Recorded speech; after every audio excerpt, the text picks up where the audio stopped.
Hey Flosstube, it's Trisha, the left-handed stitcher. I hope everybody is doing well. Things are going pretty well here. So far we've only had one confirmed case of, the coronavirus. So hopefully it, will stay pretty low cases around here. I know eventually, it'll get around to us, but the longer it takes, the better. Alright, so I'm here tonight. It is April 1st. I'm going to be doing the WIP parade. Yay! I prepped for this last weekend, but I've just been so tired. The shingles are doing better. They've been giving me a lot of itching. There's pain. I can handle pain. It's the itching that gets to me, though. So hopefully not much longer. Hopefully they heal pretty fast. We'll see. Alright, so how about we just get into it, because I don't know how long this is going to take. I'm already kind of feeling tired. Spoiler alert, I have 31 WIPs to go through. So, and this is my first WIP parade, so I have no clue how long this is going to take. Alright, so let's just jump right in. Okay, so I've watched a lot of WIP parades, and I've seen all the information that people give, so I'm trying to model this after those. And actually, I took the time to track down all the information, so I'm prepared. So, alright, so this first one, and as you'll see, sometimes my project bag matches the project, and sometimes it doesn't.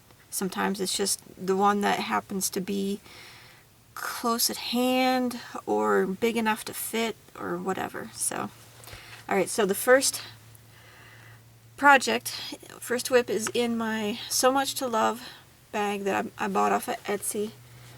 As you can see, little black cats. It's very cute. And the project in here,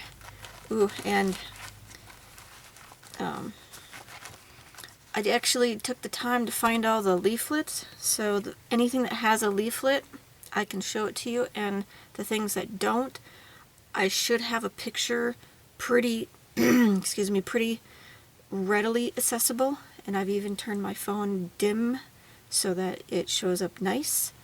So hopefully this goes nice and smooth. Alright, so the first project is called Among Black Cats. This is actually part of a series of them. I think this is the first one, but if you're looking for it, it is actually that number right there. And this is by RTO. It's a kit that I purchased, I believe it was, let's see, I purchased it via eBay. And let me get this up here in case you're interested. There's the seller's name is Disco 100 Vladimir, and yes, it came from Russia, so it took its sweet time. But I love this little pattern. So this is how far I've gotten. This is being stitched on a 32 count pewter Lugana by Gard. I switched out the kit, since it was a kit, I switched out the fabric because I really, I don't trust kit fabric, and usually they're not the right, I don't like stitching on 28 count, so I changed it to 32 count, and I figured pewter would be a nice light gray would be a good color background for it. So I am stitching it 2/2 on the 32 count using the kit threads, and The grime guard is mine. I made this, and the needle minder is one I made as well. This was started on the 15th of July of 2019, so it's a fairly recent start, and it was started for Magical Stitches. Prompt was for Professor Umbridge and her kittens. So I had to be a cat or a kitten, so this one fit perfectly. Alright, so, and I'm going to try to put them back in their bags. Most of them I can show you on the Q-snap. There's probably just a few that might need to come off the Q-snap. So I have 3 bins on this side, over here. I have 1 empty bin over here, so we're kind of going to do a shuffle this way.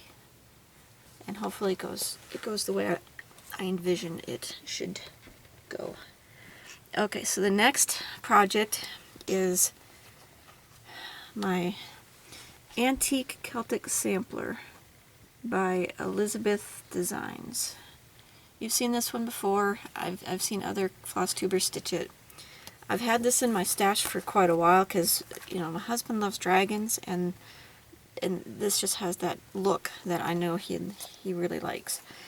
So, but I finally got around to starting it. Oh, and this project is being kept in a laptop bag because I didn't have a project bag big enough, and I had a few extra of these around because I bought a new laptop 2 years ago, and I was looking for the right bag to carry it in, and I ordered a few off of Amazon, and then I forgot to send the rest back.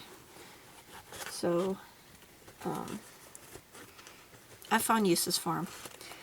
So let's see, get this puppy out of here without being too tangled up in everything else. Alright, let's throw you down. See, a loose little spooty thing. I'll put you right here. Okay, so this is how far I've gotten on this project. And this one's been pretty good. It has lent itself to quite a few prompts for magical stitches. So that's pretty much when I stitch on it. It doesn't have a deadline, so whenever I get to it on a prompt. As you can see, this one I gridded. So I don't grid every project anymore. There are some that call for it and some that I can do without. And it all depends, you know, did I have the time to do the prep work before I needed to start it? You know, most of the time I do, because I tend to try to plan. So this one is stitched 2/2 on 32 count cream Lugana by Zweigart, and I'm using all of the called for over-dyed threads.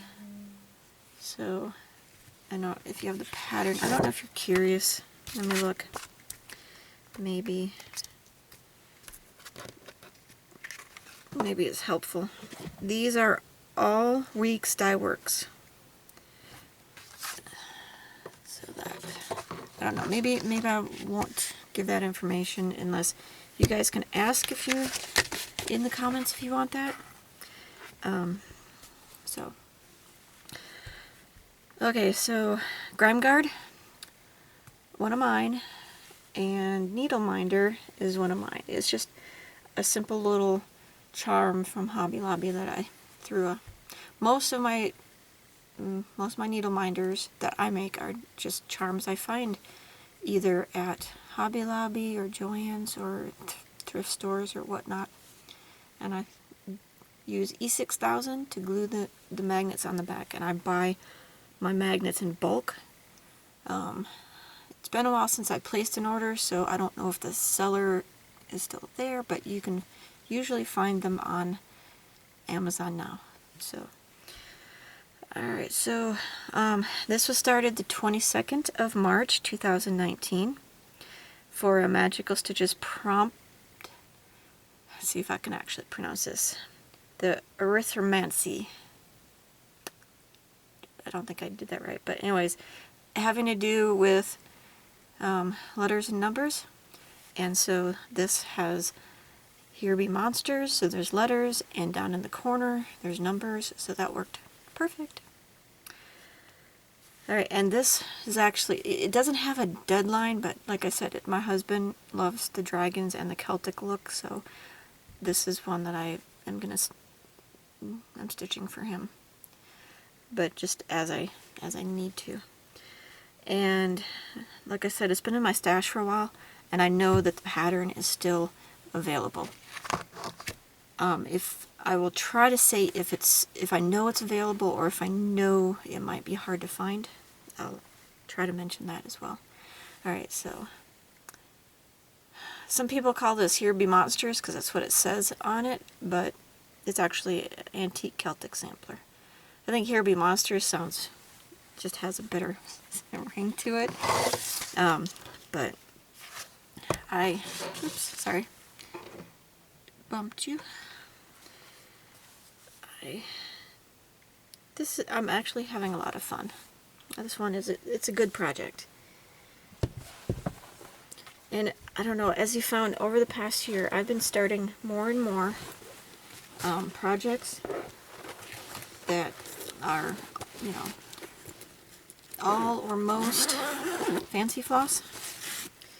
So sometimes I do the fancy floss, and sometimes I get creative. Okay, so let's go to the next page.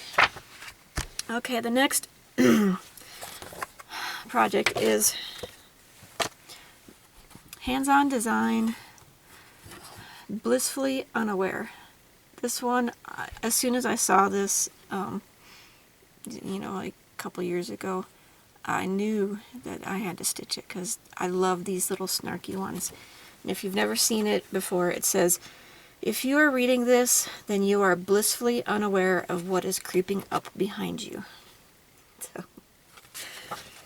alright, so blissfully is, let's see if it's in the right bag. Yes. Okay, so this is a So Much to Love bag that I ordered off of Etsy because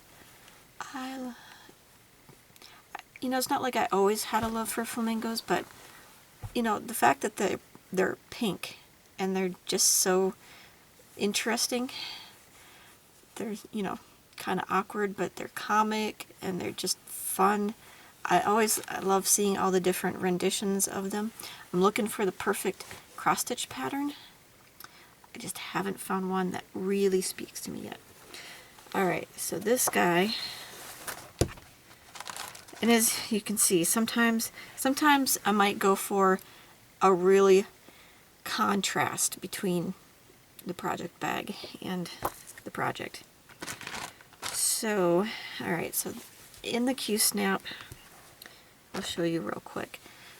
This is being stitched on, 2/2 on 32 count Lugana in Grape Jam from Silk Weavers.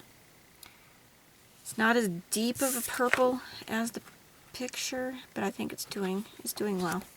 And I like, because my text is actually going to stand out better than it does on there. Alright, so Grime Gard I made just at the last San Antonio retreat, and the needle minder is the StitchCon souvenir that I got when I was at StitchCon last year. So as you can see, this one I've also gridded. I tend to grid when I think I might be jumping around a lot, or if there's just a lot of space between. So yeah, let's go ahead and take this one off the Q-snap to show you the whole thing.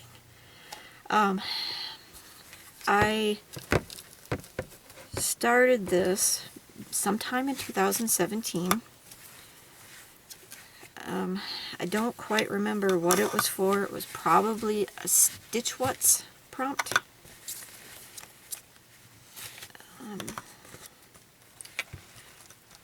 And at the time, I wasn't big into fancy floss, so I converted everything to DMCs. So here is, got that top band done.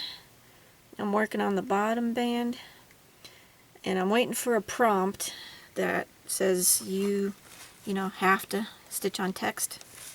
So that one will work out nicely for it. Ooh, I want to show you. Oops, needle minder on a middle card table. Instant attraction. All right, so most of the colors I chose, no, about half were the conversion in the pattern, and the other half I went and I made some changes. So, and the one thing that's going to be the biggest change is all those hands coming out of the ground. They were originally chalk, so of course the conversion was white, and I decided to change them to zombie green. So, alright. Let's just fold this up. Let's shove everything into the bag. Maybe. Lots of little pieces. And the next time I need to stitch on it, it'll get re-Q snap. However you want to say that. Alright, so there's that one. Moving on. Okay, the next one is this cute little pattern called Candy Corn by OMG. I got this off of 123 Stitch because I love me some candy corn, and I'm always looking for good patterns of the things that I love, and this one is good because it's simple and it's got good shading to it. It's all DMC. It's got good shading, so it has it just has a good look to it. So let's grab, and of course matching. Alright, so this is a So Much to Love bag that I bought off of Etsy a while ago. I had this one for a while. This one has been holding a lot of Halloween-y projects. Alright, so okay, and this one I'm doing on, let's see, a scrap of 22 count Aida in white. And because it's going to be small, I could use a little hoop for it. So there it is. I didn't grid this one, but I did do little tick marks outside of the stitched area to help me make sure that I didn't go too far across when I was doing it. And as you can see, not much progress, but I tend to stitch things when I have magical stitches prompts. So if it never fits a prompt, then but it's good because if I get one that says green, got to stitch in green, I got to stitch in orange, I got to stitch in yellow, this one's good. If I need to stitch anything sweet, there we go. If it needs to be anything Halloween-y, so lots of stuff it can fit. It just hasn't been finding a whole lot of love. Alright, let's see what other details. So I'm stitching at 2/1 on the 22 count Aida. I'm using the called for DMCs. It was started the 18th of April 2019, and it was for the Magical Stitches prompt for Hogsmeade, the Honey Duke's Sweet Shop. So see, that works nicely. Okay, so next. Okay, next one. Ooh, I love this one. This one is called Christmas in the Pines. It's a Stony Creek pattern. I bought this at an Albuquerque retreat, one of their fall retreats, because they do, in their fall ones, they do Halloween and Thanksgiving and fall and winter and Christmas in their store, as you say. Some, like in StitchCon, it was in a separate room. Albuquerque, it's on tables on the perimeter of the room. So, but this one I love. Now the pattern gives you the option of using a button for the bird, or it's actually charted with the bird if you want to stitch it. Okay, so this is in a project bag that I got as a retreat gift. If I'm not mistaken, I'm not 100% sure, but I'm relatively sure. This was made by Lucretia, and she made one for everybody at the retreat. It's beautiful, absolutely beautiful bag. And it's so fitting that it is a Christmassy pattern too. Not really, it's not even, well, it is Christmas because at the bottom it says "Have yourself a merry little Christmas," but the majority of it isn't too Christmassy. Alright, as you can see, needle minder, because I was stitching this way. But we'll hold it this way. Alright, so this is being stitched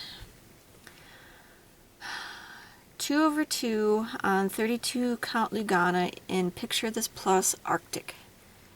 There's a perfect wintry sky background for this, and it's making the colors pop. And as you can see, the little bird, he's so cute with it stitched, and this color has beautiful variegation in it. Let's see if I can tell you what that is. I think that's Scuppernong. So that is the big tree. It's the X. Yep, that's Scuppernong by Weeks Dye Works.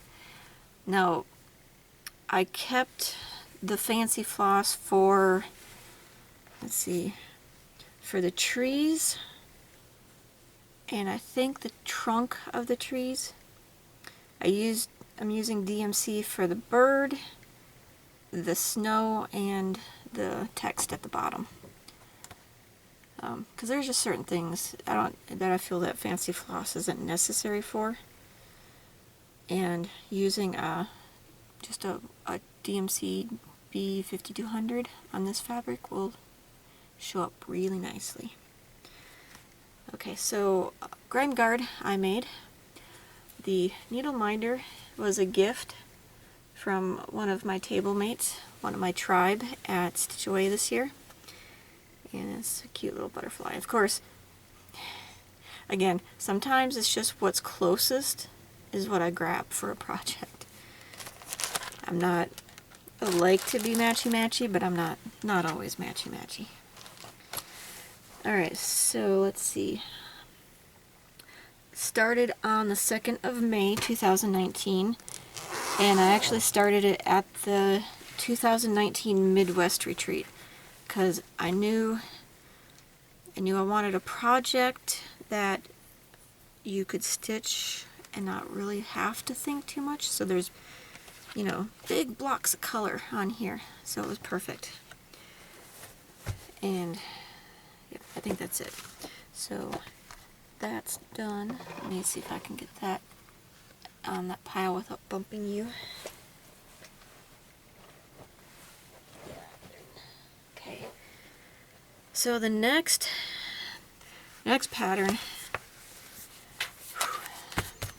Okay, Christmas in the Pines, yes, you can still get it. It's still for sale.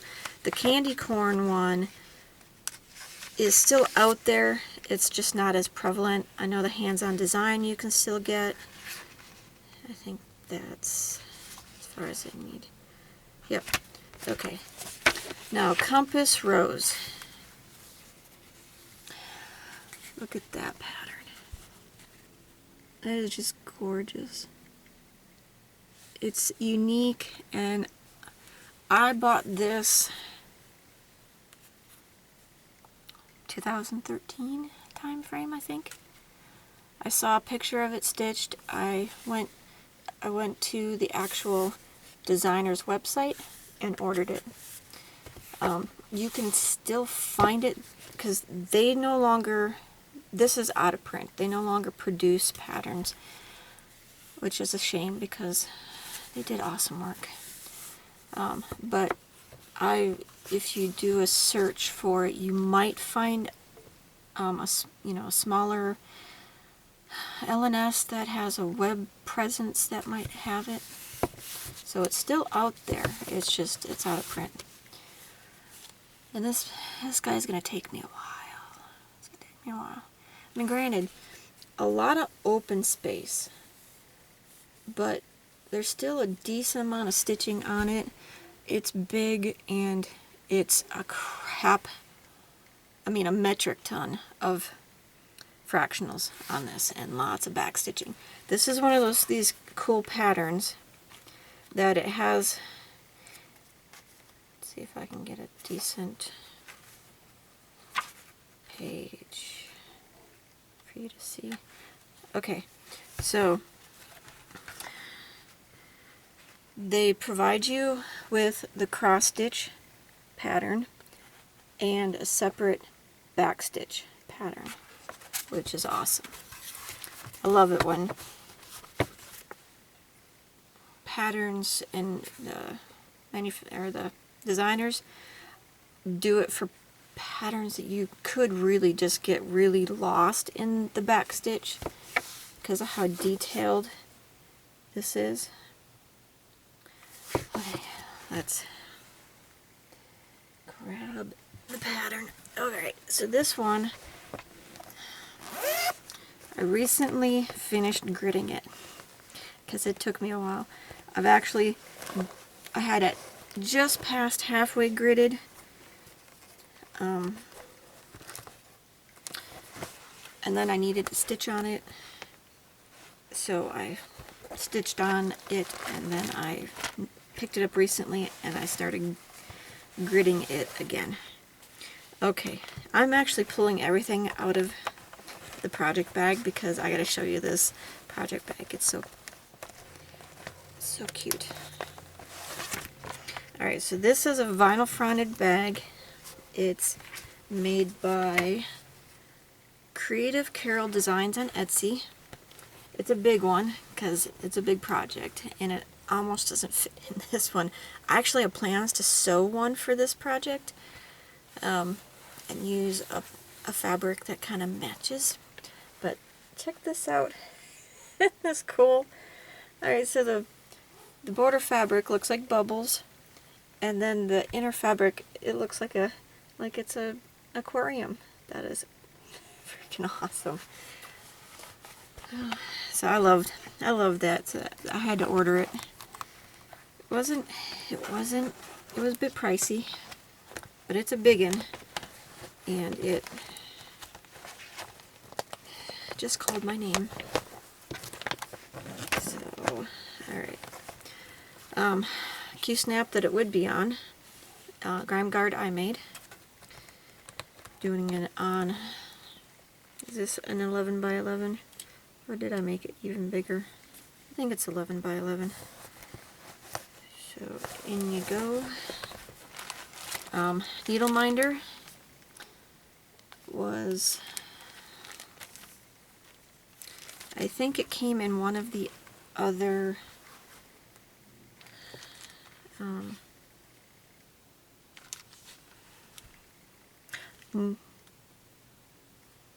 no, it didn't. I wrote it down because it's not something that I would normally. This was one I got from Top Knot Stitcher. Let me go ahead and take it out of the bag. I ordered some needle minders from her a while ago, and so just a nice little shamrock. And like I've said, whatever is closest sometimes is what gets put on a project. At some point, I might go through and switch things around once I get all of my cross-stitch supplies, my whole stash, a little better organized, because right now it's all over the house. I'm in the process of trying to get it all in one corner of the house. Alright, so I'm gonna have to stand up for this one because it's a big one. Alright, so here we go. So this is what I've gotten stitched so far as part of the border, and up it goes. Boom. All the way down to there. So yeah, it's a monster of a project. I actually chose border fabric that is not, isn't like a scrap fabric that I got real cheap. It's some of the stuff that I bought that I really liked, because this is gonna be with me for a while. So I got some of my favorite fabric to use for the edging on this. So yeah, all that gridding, it took a long time, but in this project it's going to be worth it, because as much as I might need to jump around, it's going to be nice so that I can be absolutely sure that my border is going to match up. Because how sucky would that be? It is being stitched with the called for colors. So there is several DMC, 2 Krennics, some Mill Hill beads, 1 Gentle Art called Pomegranate, and 2 Gentle Arts, Grecian Gold and Cranberry. So I'll show you the list right there. That's what goes into it. When I bought it, I bought a kit that had the specialty floss and the Krennic and the Mill Hill beads, I think. But since then, because this was 7 years ago, roughly. See, did I? Yep, so I purchased it directly from the website around 2013. So I had that right. Some of these details I can recall from memory, and other ones not so much. But yeah, I love this. So it's gonna be with me for a while. Alright, let's throw you in the bag for right now, because I think I need to do some working copy production. That's the word I'm looking for. It needs some working copies made. I have some, but I don't have them exactly how I want them. So, oops. Okay, let's get back in the frame. Let's take a Dr. Pepper break.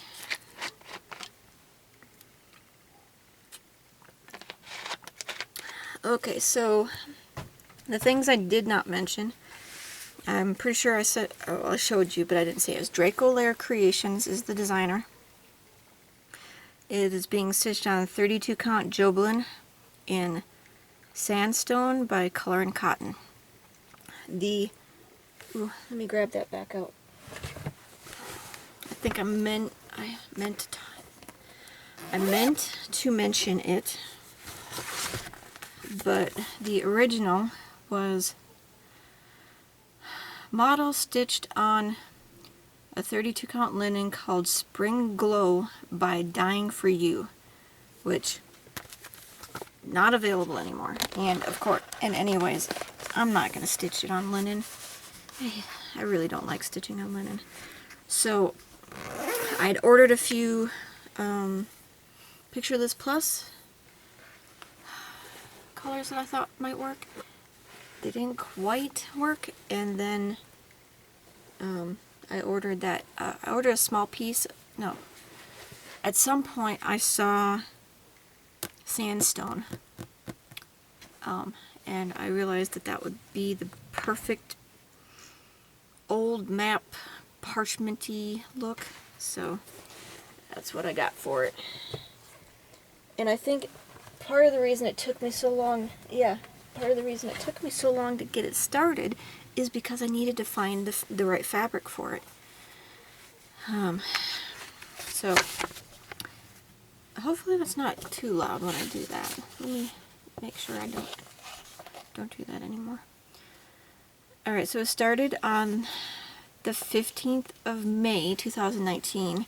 Actually, that's when I started gridding it, because at the time I really needed it for a prompt, and I asked, well, since my gridding is basically just a running stitch, can it count?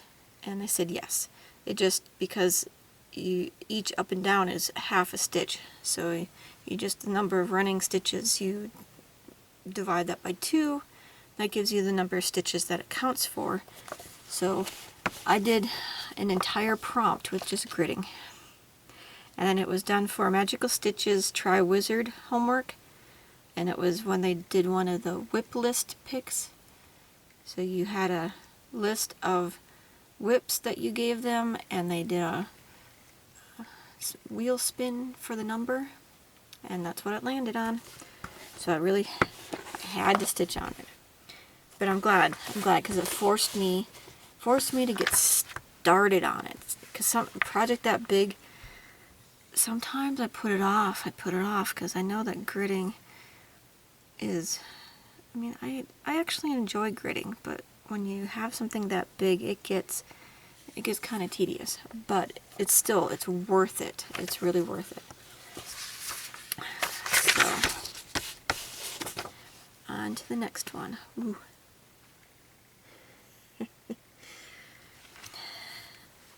Let's see. This is Dmc Willow. It's a beautiful, real rustic, picture of pussy willows.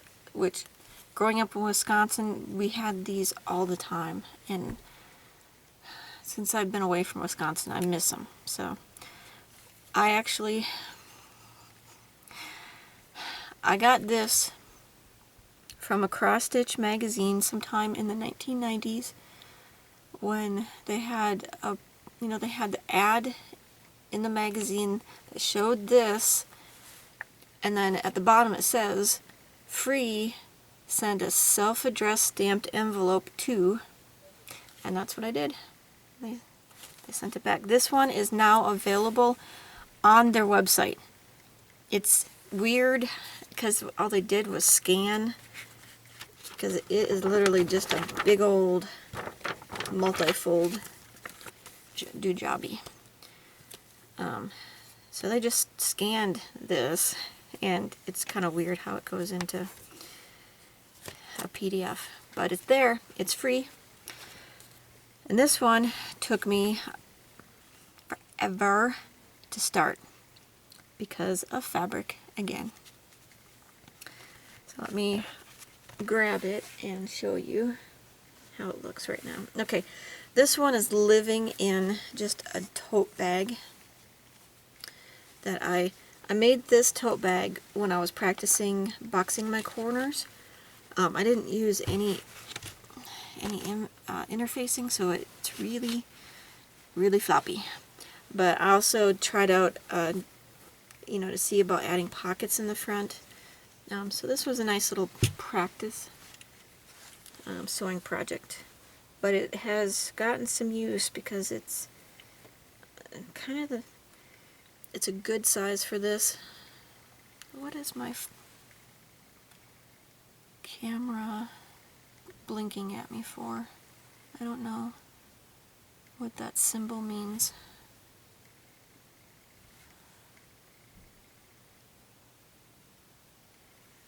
I don't know, maybe I'm out of crap. Yep, I'm gonna be out of space here soon. So, oh, wait a moment. Well, it'll be it'll be a moment for you. It might be a while for me. So I have to stop, clear some shite off, and then come back. All right. All right, I'm back. So the problem was that my camera settings, the battery got completely drained. So all the settings went back to default, and it was recording this to the camera memory instead of the SD card that's been added to it. So it was running out of space.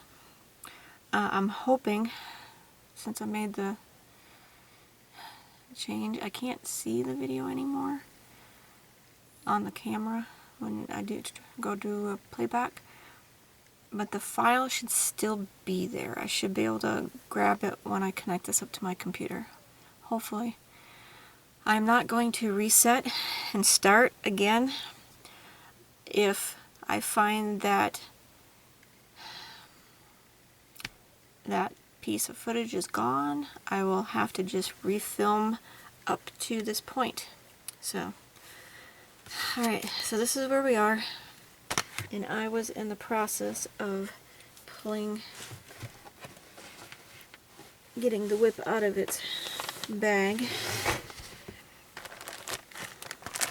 Alright, so this is what it looks like on the Q-Snap. This one was built specifically for this project. Because what I did is originally I was stitching all of the up branches, and then I started working my way, and now I'm working on these lower outward branches, and then it's going to be this gob of stuff in the middle.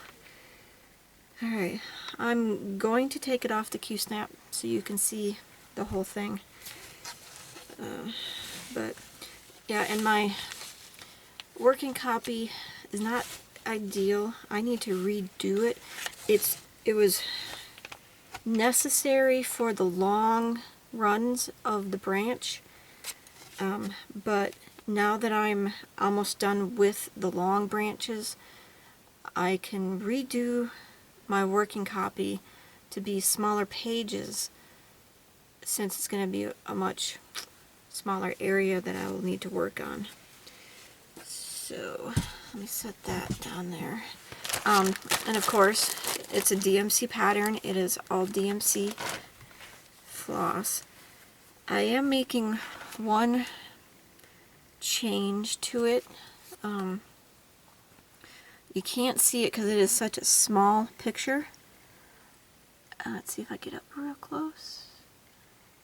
On the little fluffy parts, they have a bunch of, I don't know if it's pink or if it's yellow, but there's a bunch of French knots, and I don't think it's going to look right. So I'm leaving them off, and it looks just fine the way it is. So there's a close-up of some of the stitching I've already got done. Okay, so fabric. The pattern calls for, you know what, I actually wrote it down. It is a 14 count Aida made by DMC, and the color number is 738. So if I get it up close, I don't know if you can see how much rustic kind of variation is in that fabric. It's perfect for this. I was trying to find a Lugana, a 32 count Lugana, my favorite, that would mimic or just be close enough. And I just didn't have any luck. So I think when I finally decided that I was going to start this, I made the tough decision. I mean, I actually went online and I looked to see if DMC made this fabric in like an 18 count or a 16 count, but it's not even being produced anymore. I don't know if you might still be able to find it. I procured this fabric years ago. So late 90s, mid 90s. I know that it was before 1, 2, 3 Stitch. It was before Hirschner's. I had to find a cross stitch store, or cat fur or some Trish fur, cat fur, dog fur, I don't know, something. So I found a website of an L&S in Britain that would sell.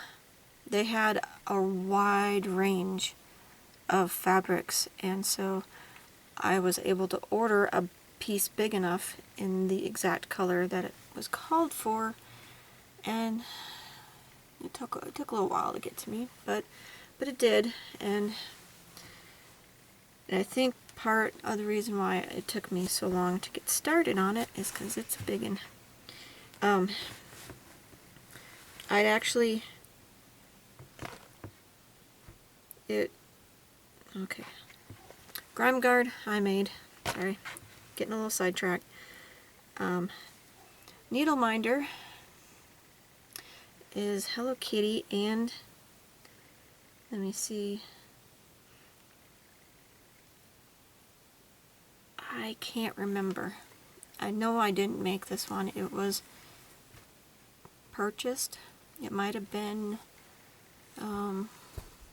Jen when we were at Stitchnanigans. I don't know. I don't remember. But I love my Hello Kitty. So there she is. Alright, so let's get this puppy off. So when I decided to start stitching this, and I finally realized I was going to have to do it on the fabric that I had for it. Since it's 14 count, I decided I would do 3 strands. And it's working out nice. I'm getting really good coverage. They don't lay perfectly, but it's a very organic subject matter, so it works. It works. See, and I use little strips of flannel, white flannel, for when I have to Q-snap over stitches. And it's gonna happen a lot on this project. Okay, let's throw you back there, and let's stand up again. Sorry. So here she is. It's the whole thing. It's a big one. So you can see the work I've gotten done so far. I got a pretty good amount done. So it is coming along. Yeah, again, it's almost arms. Well, it's about from one fingertip to my elbow on the other one. And I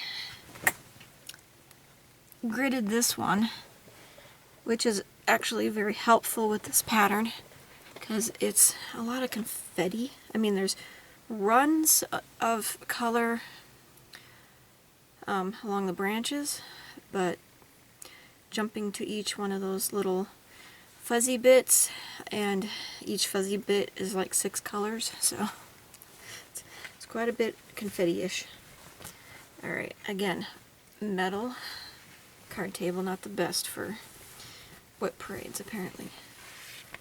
Alright, so I have gridded. Oh, I can't see the camera, so hopefully you can see. I used friction pen to grid, And I don't know, can you see? The stitching grid goes to where you can see, and then I created another outline. Hopefully you can see that, yep. To give it more space, because if you can tell, when it's framed, it starts right here at the stitching on this side, but on this side and the top there's more of a margin. So I needed to allow for that. Alright, so there she is. Another one of my long-term projects, and this one is for me because it's one of my favorite memories from childhood. Collecting all the pussy willows, making little arrangements in the flower vases inside the house. Okay. Alright, so all the details, it's being stitched 3/1. And just to let you know, I showed this in a previous video, but it's probably worth mentioning. When I'm working with 3 strands, or I'm working with fancy floss, and I want to preserve the variegation, I make little tiny knots in the ends and use that knotted end as the loop part of the loop start, and it works perfect. Works perfect. And it just saves me so much time and headache, especially with a project like this where it's so spread out. It gives me the ability to not have to worry about how my thread gets started. Oops, there goes some, these are called peels, I think. Peels? Yep, for spools of thread, and I use them to help me corral the fabric just long enough for me to get the Q-snap on. That's how I use them. And now I'm gonna have them all over the place. But I bought a big bag of them a while back. Alright, so let's... Is there anything else? Yes.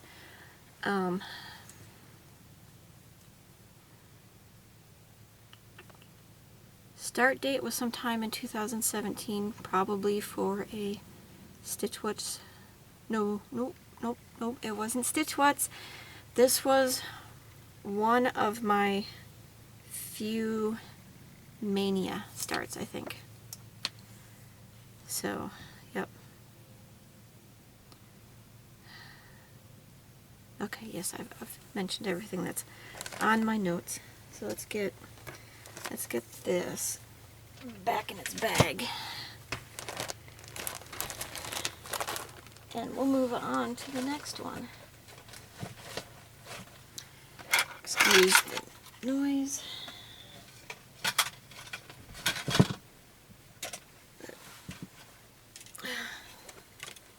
That helps me keep all that corralled. Like that. Okay, last one in this bin. This is another big one. This is my Emerald Mermaid. And there she is. I started her for a 2015 Flosstube Mirabilia Sal. So on the 1st of January in 2015 I started on her. And she's on my Millennium. She's on the big Millennium frame still. I don't want to take her off the Millennium because I don't want to risk getting a lot of wrinkles into the linen, because linen, I hate trying to iron wrinkles out of linen.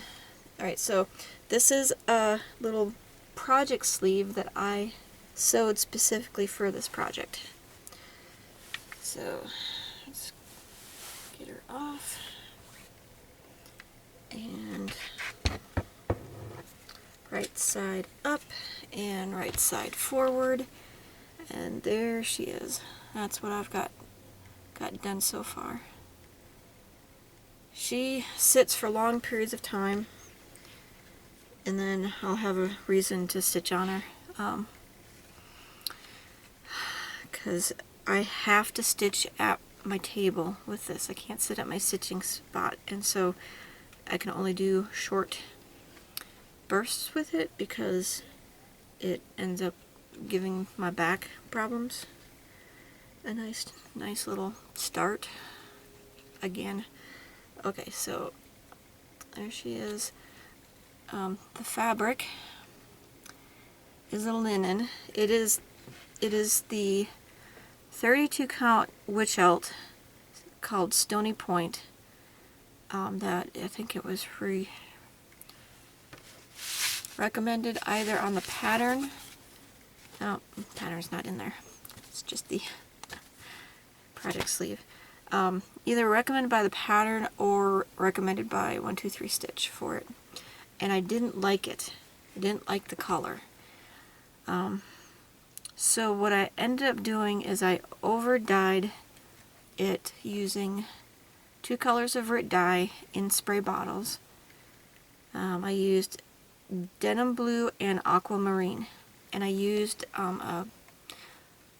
I have a video of this, my first day start on it, on my channel, so back in 2015, and I talk about it. I used a tutorial from Craft Fun Forever. She showed this method on her channel, so I decided to give it a try, and I think it turned out beautiful. Okay, let me do this. Yeah, I think that works better. So you're not seeing through it. It came out a nice sea green, blue green with a little bit of modeling, so it turned out perfect. So she's being stitched with all the called for. It's mostly DMC. Actually, yeah, most called for. All the called for DMC. I'm going to convert the Krennic to Petite Treasure braid, and it's going to be the same Mill Hill beat. So and as you can see, I have my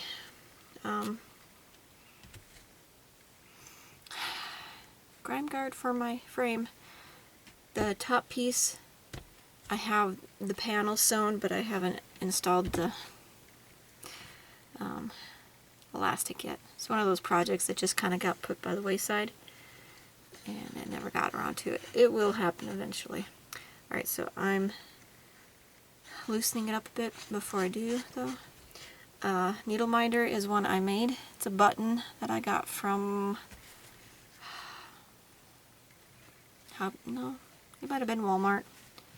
It's just a button pack, but I think these buttons are so pretty. How they're kind of mother of pearl-ish. Yep. Alright, so let's see. Anything else I need? 2/2. It's 32 count, so the bead should be fine. There's not any huge grouping that I can tell, so it should be fine.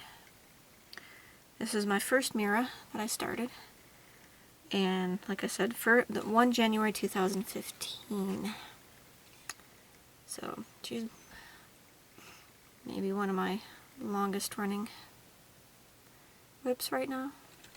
So, alright, let's loosen her up just a little bit and get her back into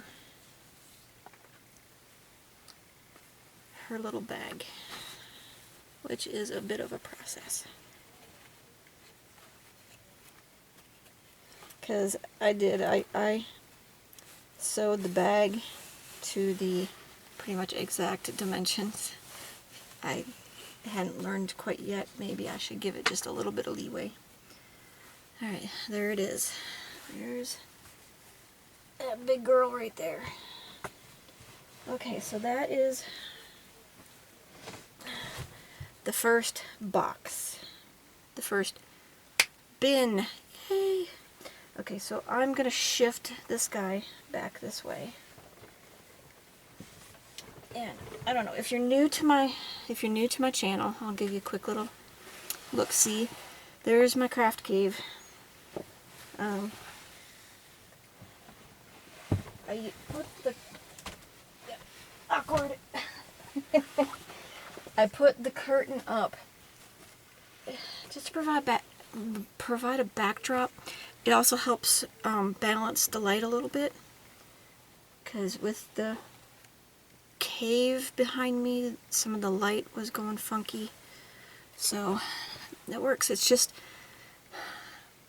It's a piece of cloth that I got from Joann's, I think, and I sewed it into a little pocket, you know, like a curtain, and I'm using an extendable curtain thingy held up. There's a wire shelf on either side, so it's just resting on some of the shelf bits. So, but it works well. It didn't take me a lot to do, and it's held up, so that was a worthwhile little project. Okay, so let's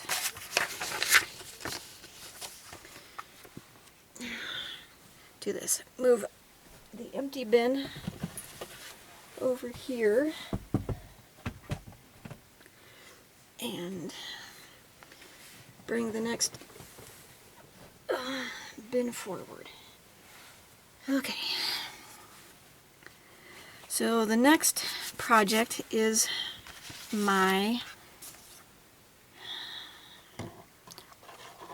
first project that I don't have a cover photo for, and I don't think I have a picture of it.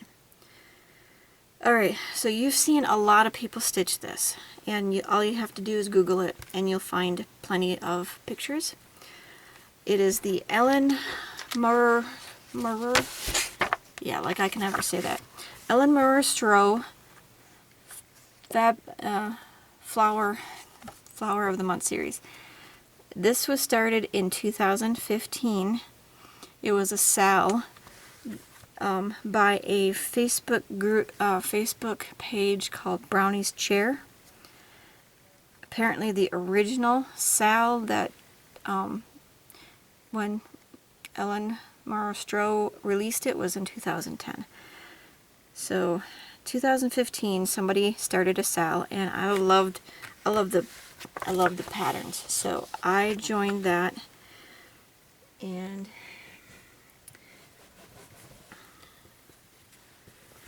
let's see, it is living in project bag that I made.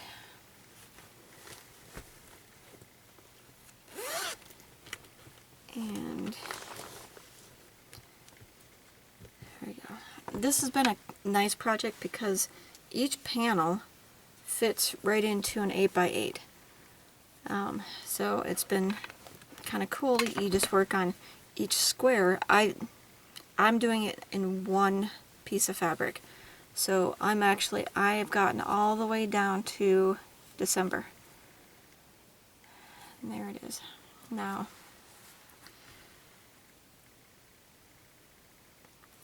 Gard I made, and needle minder I made from a button from Hobby Lobby, I think. Alright, since I don't do WIP parades very often, I will actually Q-snap this puppy so you can see the whole thing.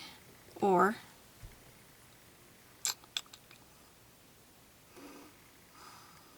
there's a decision. Should I show you the whole thing, or should I save it for when it's a finished project? I think that's what I'll do. Is I will save it for when it's a finished project, because it won't take me much longer before it's done. So, okay, so there it is. Sorry for the teaser. It is being stitched on 32 count platinum by Zweigart. All of the called for DMCs, 2/2. And right now this is one of 4 projects that I have pledged to finish in 2020 for the Facebook group WIP, which is a closed group now because she only was letting in a certain number of people, so it didn't get too big. But this is one of my pledged pieces, and stitching on this has been so much fun. These patterns are awesome. They're beautiful. They're easy to follow. If you've been thinking about it, I would highly recommend. And they're cool because you can stitch them in one piece. You can stitch them in individual pieces, whatever you want. Mine is actually 2 wide, 6 tall. So it's going to be a long banner, I think, like a bell pull kind of thingy, maybe. I had a little bit of drama starting this block.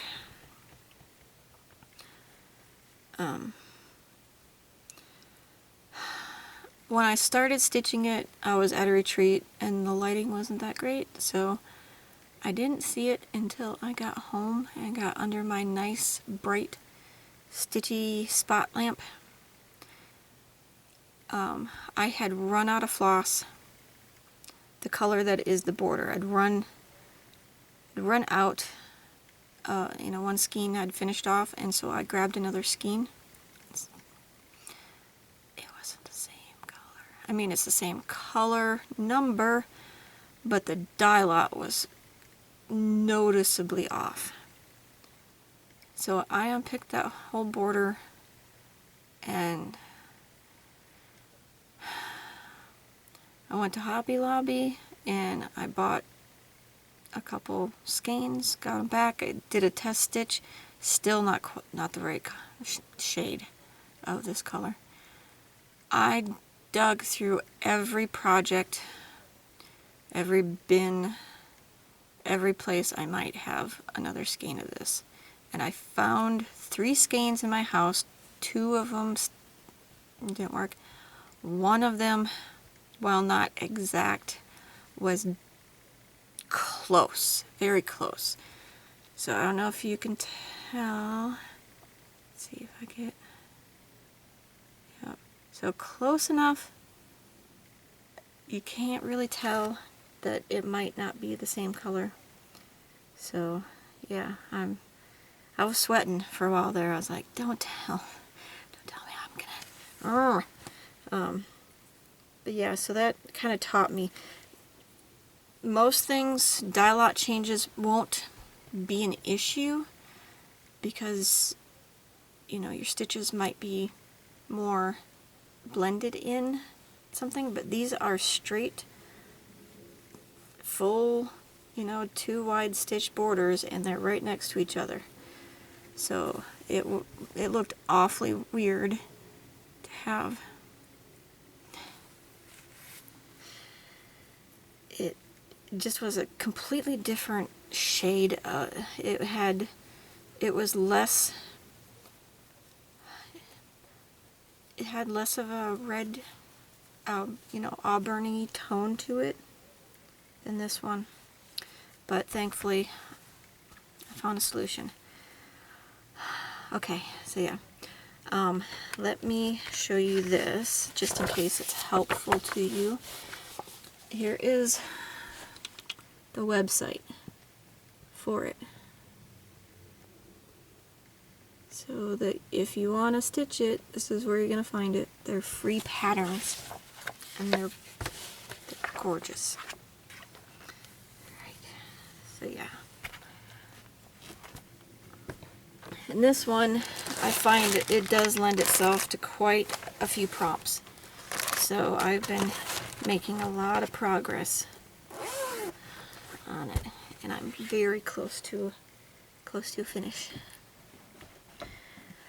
Alright, so next one is, okay, so this one is in So Much to Love bag. A nice collage of a sea creatures theme. So it was perfect for this little guy. Alright, so this is one that I need to show you a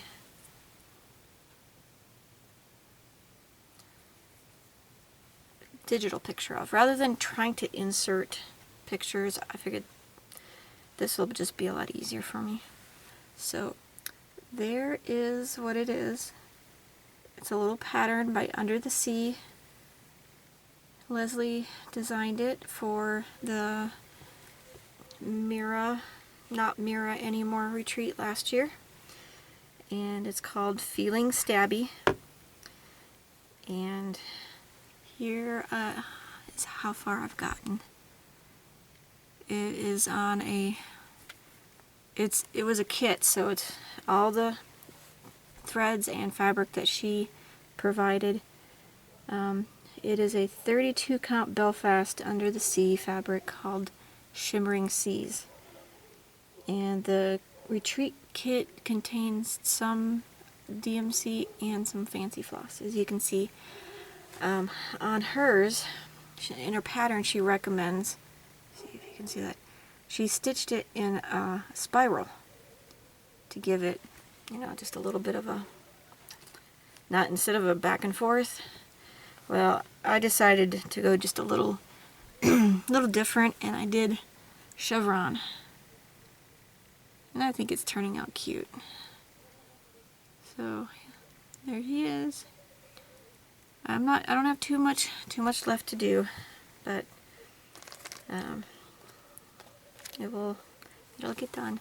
Okay, needle minder that I've been using is a tiny one. It's just a little button I got from, actually not a button. Was it a button? No, it's like a sequin. Sequin? It's just a doodad from Walmart. It's really sparkly and it's like plastic, but it's kind of looks like glass. So I made a few of these simple little ones for when I needed a little. Okay, so let me back up and show you. Most of my projects in their project bags is a baggie with envelopes with all the floss in them. That's my preferred method for storing the working threads, and it works beautifully for me. I've done videos about it a while back, so if you're interested, just go back and look at my floss storage videos. Okay, but the threads are being kept on one of her retreat gifts. It is a thread keep from Kelm Scott Designs, so it's just a tulip. And let's see, unroll it. It was perfect for a retreat start. You know, I didn't have envelopes to put the threads in, so this worked pretty nice for it. I normally don't use these types of thread keeps.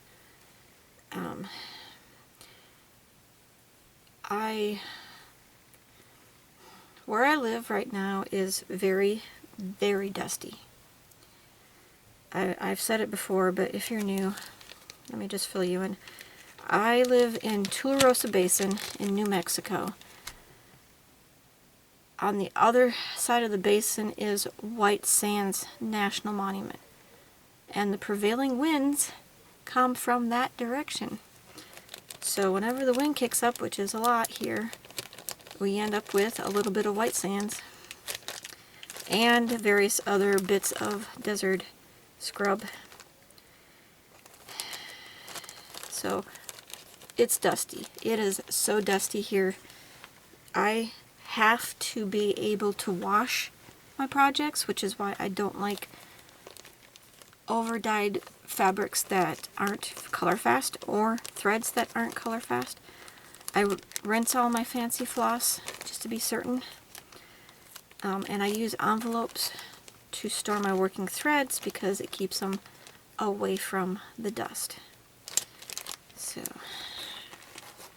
there we go. Let's get you back in there. Okay, so that's that one. Yep, like I said, it was a retreat start at the retreat where we were given the kit. That was 18 May 2019.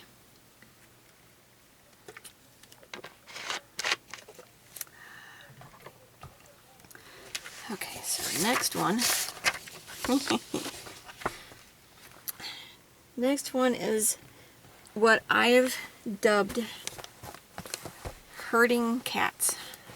Okay, so this is in a project bag that I got from Etsy. Enchantment bags. It's our own Jennifer Apodaca. She has her own little store where she sells project bags, so I've ordered some from her. It's pretty pink one. You know, I may have mentioned it when, I don't know, I think it was during the time when I wasn't filming. So I know I've mentioned it to people, maybe not to Flosstube. When project bags first came, or the vinyl front ones first came out, I was like, I'm not really sure I like those. But then I got a couple as retreat exchanges and gifts and a raffle and stuff like that. So I've learned that I like them. So I'm starting to acquire more and more of them. Alright, so this is what I'm dubbing herding cats. I'm going to take it out of the Q-snap so you can see. Gard I made, and the needle minder was a gift from Stitch Away this year. So one of the girls that is in the tribe there. We call ourselves Team Barnard. So, alright, little background on this. This was started for Stitch What's, I believe. Back when they were doing floss bingo. So they would call a color and you'd have to find a project that had that color in it, that number of DMC in it, and then stitch 100 stitches. And the first one to do that would, you know, get points for their house. Yeah, that was satin door back then. For their house, and then you got to call the next color. And I figured I didn't have a lot of WIPs back then, not nearly as many as I do now, and I decided that it made sense, if not a little strategic and maybe devious. I found this little pattern, this little kitty pattern. Okay, it is a free pattern from a website called Tokens and Trifles. It's a freebie called Hollow Cats, like Halloween cats, because, you know, of the tombstone. But I like the little, just a little kitty, so I used the shape of that kitty, and I started playing floss bingo with the cats. Now, I made it to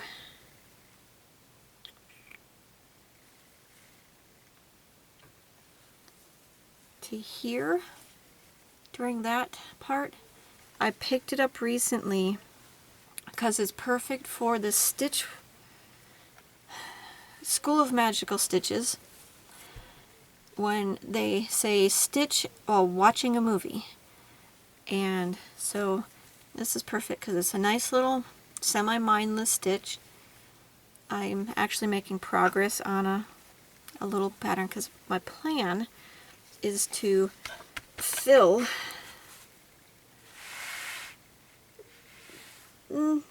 most, if not all, of this chunk of, yeah, there you go, there's the end of it.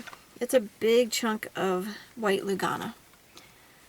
And so my plan is just to keep going.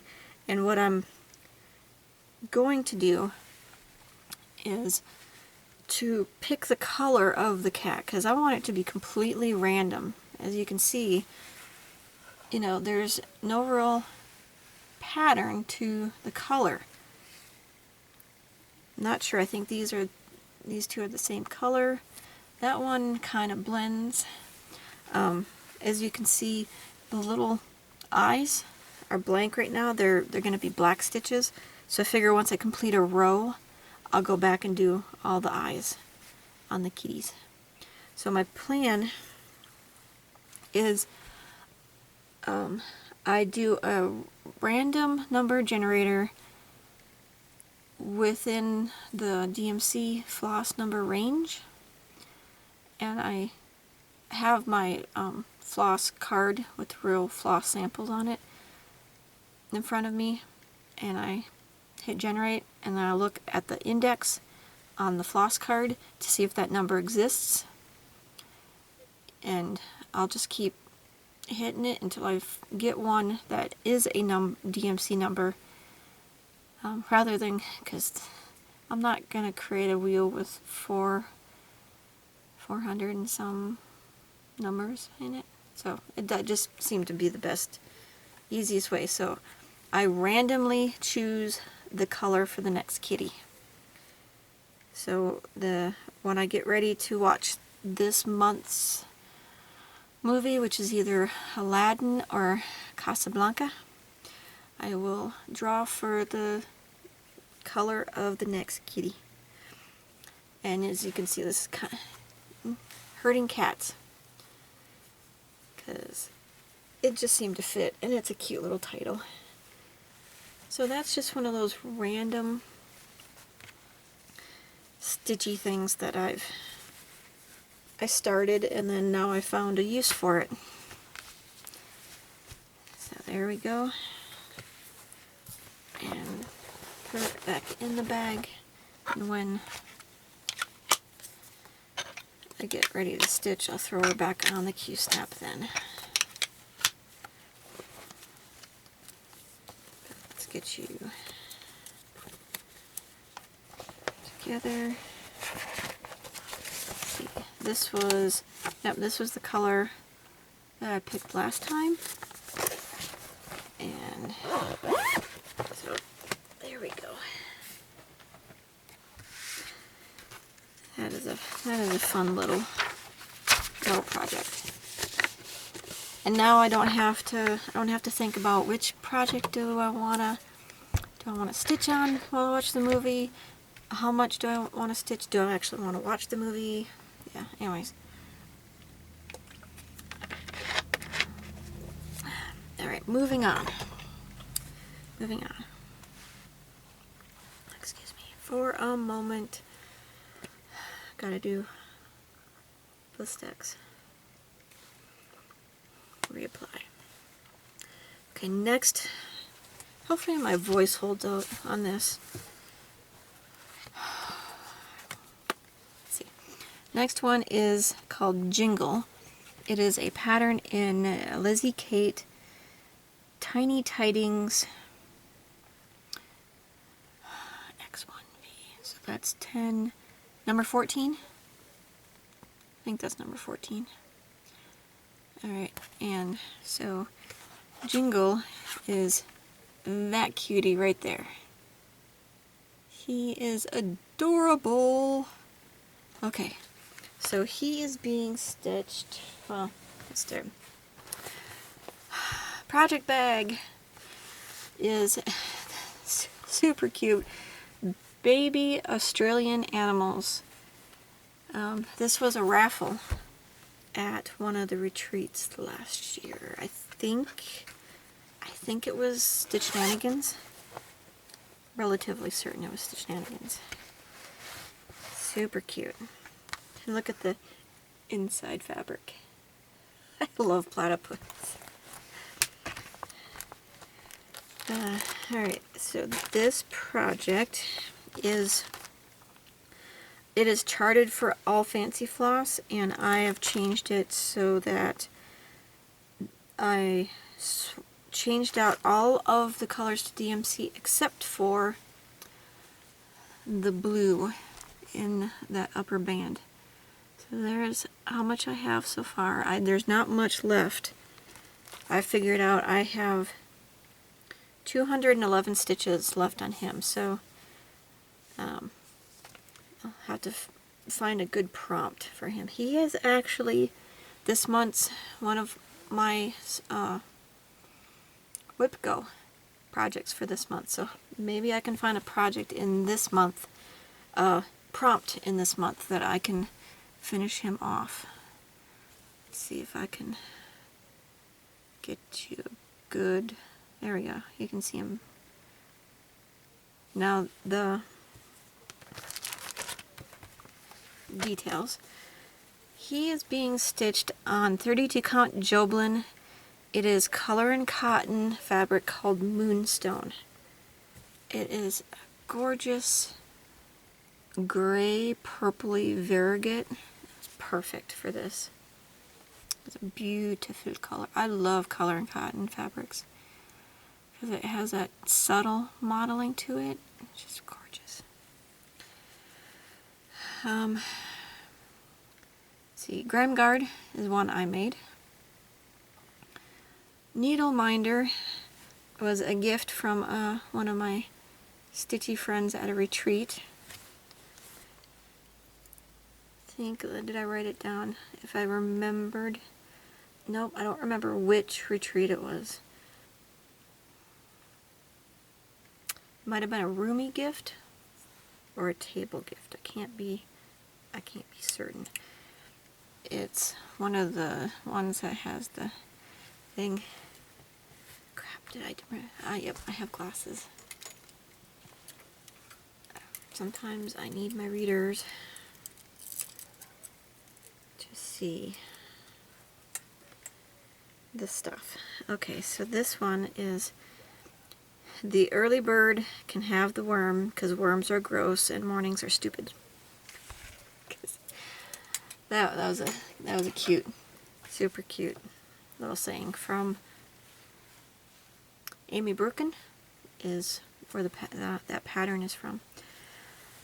Okay, so this was started the 14th of April 2019 for Magical Stitches extra credit prompt, something set in another part of the world. So since polar bears are on another continent, or no, it's still North America.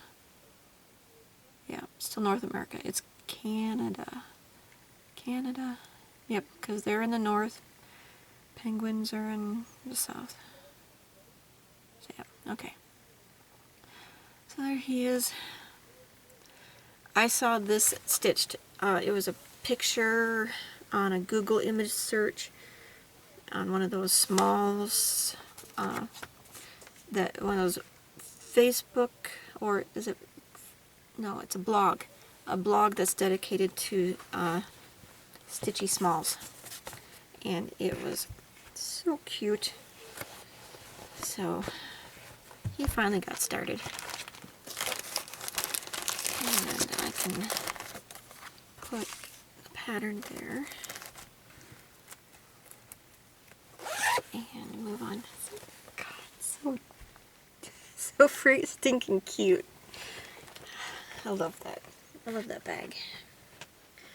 Alright, so my next project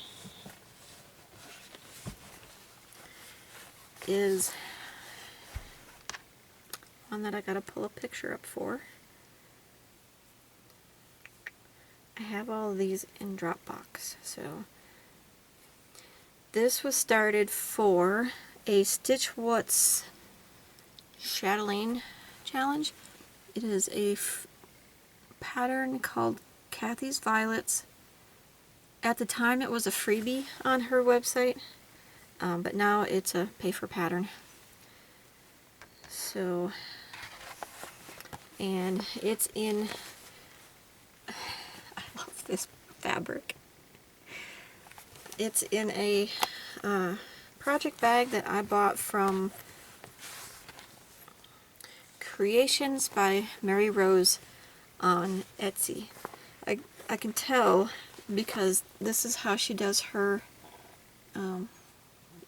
zipper pulls, and I gotta tell you, of all the project bags that I have bought recently off of Etsy, I've been kind of trying different ones to find ones I like. I love hers. I just love how they're constructed. She's making bigger. She's making them bigger, which suits me just fine. Okay, so let's pull this out. It's being stitched on 32 count white Lugana. The called for DMCs, but I picked my own Krennic color that I'm currently working it through. And then I'm debating on the bead colors, because they originally had the Krennic was a gold, a bronzy gold, and I didn't really feel it.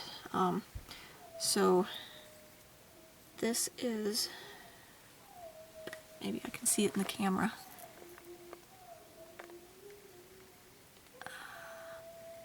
Alright, well, that color of Krennic, it's like a spring greeny color.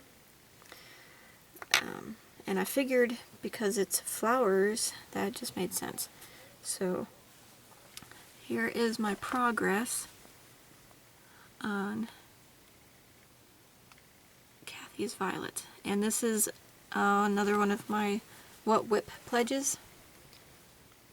So she'll get finished this year. Gard I made. Needle Minder is a purchased one, and I'm pretty sure this was a Stitch Nanigans Jen from Jen Stitch Niche. She had a whole bunch of different ones, and I love me some Wally and Eve. So nice. So I'm finding nice prompts for this, and it'll get done just pretty quickly. So I got more Krennic to do. Hopefully this will be enough. If not, I have a second one that I can dip into. I'll just have to reorder for. Although probably not. I won't have to reorder, because a lot of projects that I had kitted with Krennic, because that's what the pattern said, I'm converting it to Petite Treasure Braid. So this project, Baroque Beauties Elizabeth, it's a Glendon Place. So this was one of the Krennics that it called for, and it seemed to be the perfect color for this little guy. So I'm having fun. I'm reminded again why I'm trying to get away from Krennic, because stitching on it, you feel like you're sawing your fabric in half because of that sound, But I learned when I did the Stitch What's Satin Door Crest, I used some Krennic in that. I learned you just have to go with it. It turns out you just have to go with it. Alright, so let's see. Any more details? So 2/2 on 32 count. I'm debating on the bead color that I want to do. I'm not sure. I'm tossing around doing a purple because it's matchy, but I'm really leaning towards a pink beads on here. I think that would be so pretty. Yep. And if when I first started this, if I was as much of a lover of pink as I am now, I might have changed the colors to pink. But cute little pattern. Okay, let's see, anything else?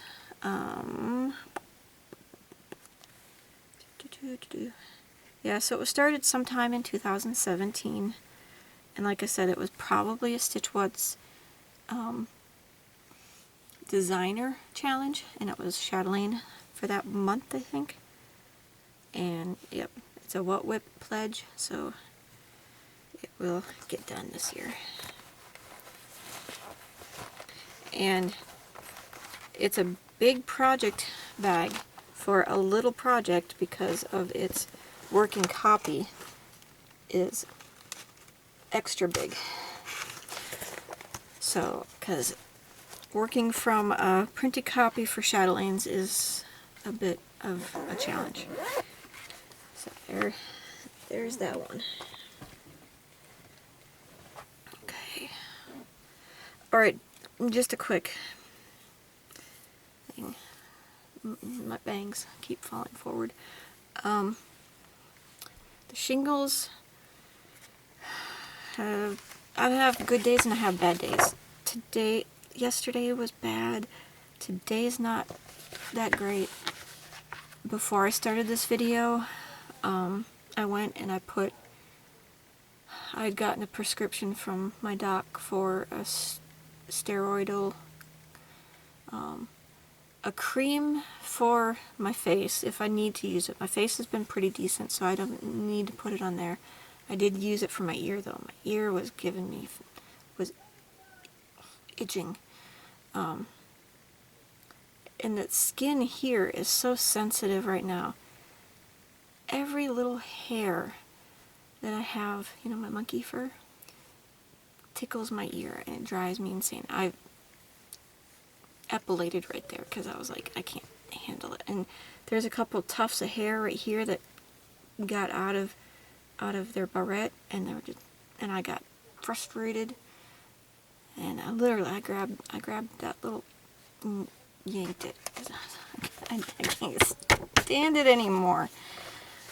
So I used a foam for my scalp because it's easier to get. It's like a mousse, so I can get it in the hair and to the scalp, to knock down the itch a little bit, so I'm not doing this the whole time for the video. Alright, let's move on. Ooh. This is another somewhat biggie one. It is one that is one of my pledges because it's going to get finished this year. It is an Etsy pattern. It's just called Owl on her site, but I call it Etsy Owl, or I've actually named him Loki. But yeah, isn't it gorgeous? Gorgeous. See if I can. There we go. Without all the text. So that's what the pattern looks like. And I'm stitching this for my son because he loves owls. I let him pick the fabric. I gave him a choice between a black, what am I doing? It's an 18 count Aida, and this super pretty green, forest green variegated that I have from Silk Weavers, that he would have looked like he was in a forest. Of course, my son chose the black. So, but that's okay. I find black Aida easy enough to work on. So this guy, Loki, lives in another laptop bag. He's biggin'. Alright, so I'm using a Knitter's Pride pattern keeper for his pattern pages. And that works really well for me. And it has a nice little pocket in the back for it to go into here. Alright, so it's cool. This pocket is where I keep the floss. This pocket is where I keep some of the,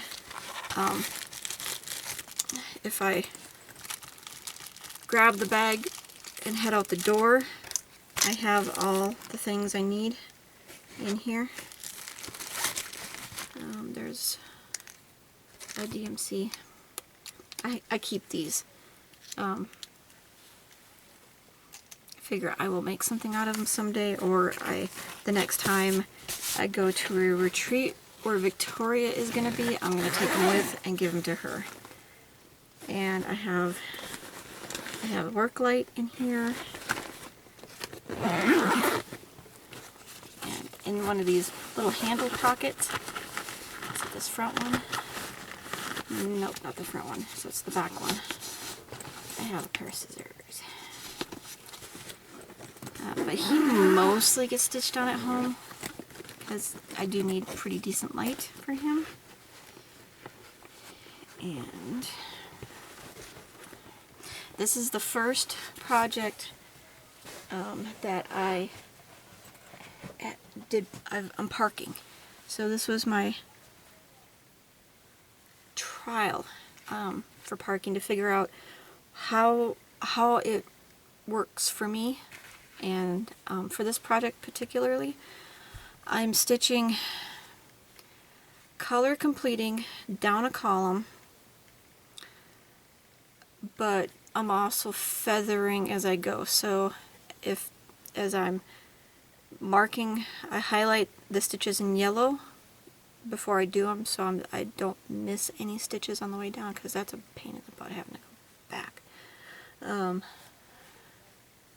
And then if I see if there's in the next column, if there's like a lone stitch of that same color, I will go over and grab it, you know. So I do a lot of, or if there's just a couple of stitches here and it doesn't fit the flow down the column, but there's that color as a grouping here, I will leave it so that when I do this column I will pick up those stitches.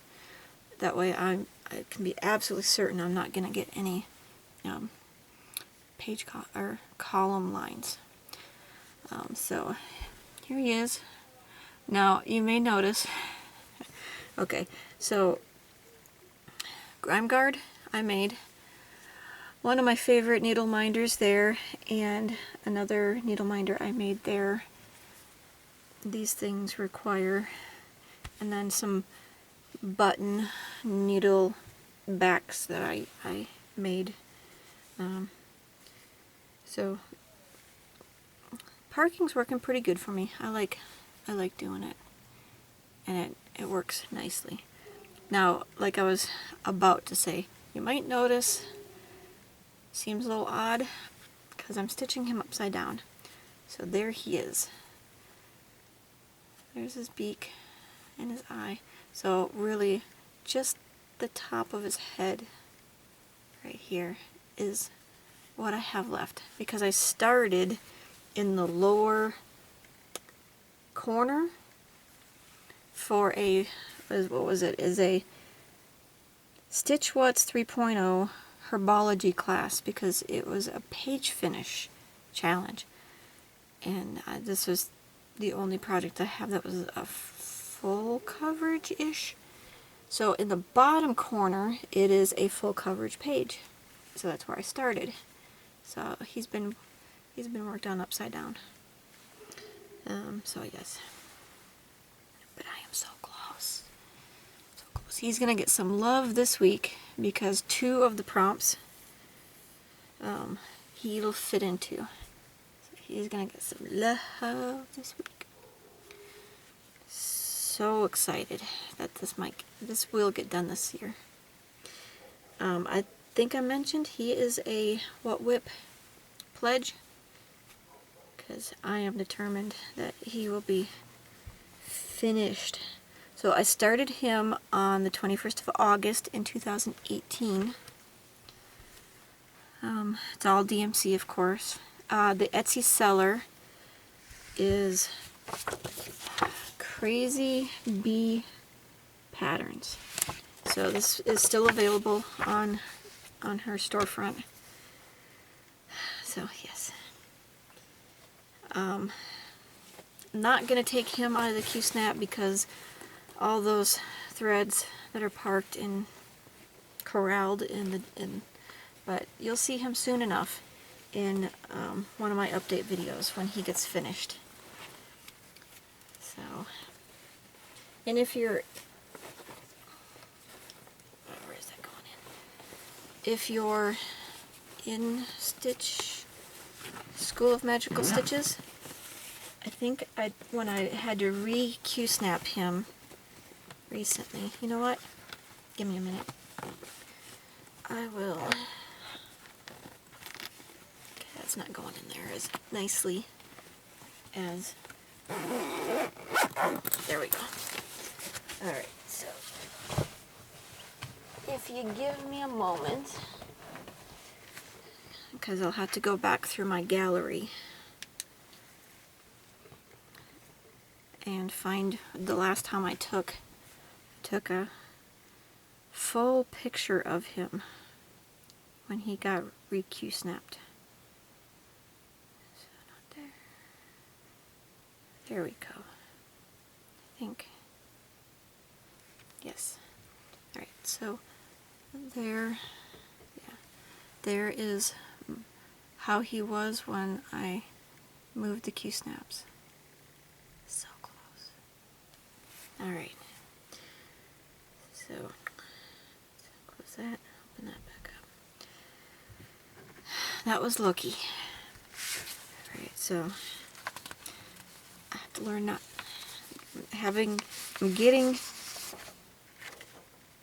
I'm teaching myself to get out of the habit of sticking my fingers in my mouth for anything, for obvious reasons. So, the next pattern, let's see, let's go back, is a pattern off of dailycrossstitch.com. It's called Magic Potion. It's a cute little, simple pattern, and I needed it for Magical Stitches prompt extra credit. It needed to be a potion, a cauldron, or a beaker. And I have a folder where I keep all the daily cross stitch patterns that catch my eye, because I get the emails every day.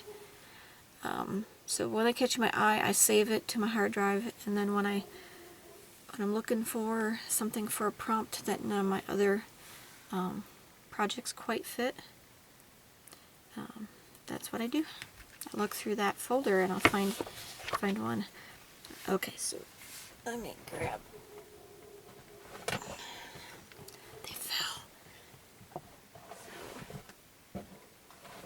Here we go. Stand you up. Okay, so this is in a project bag that I got off of Etsy by a store called Artful Panache. So it's pretty pink. It was one of the vertical ones, so it worked. And of course, since the pattern is pink, it made sense to me to make Trish fur. Yep, Trish fur. All right. So this one isn't currently Q-snapped, but he is being stitched on 18 count white Aida, and that's how far I've gotten. It's not much left. Let's see, there's only, looks like 55 stitches left, so I'm waiting for one of those prompts where it's you're closest to a finish. So this will probably be the one. that gets finished then.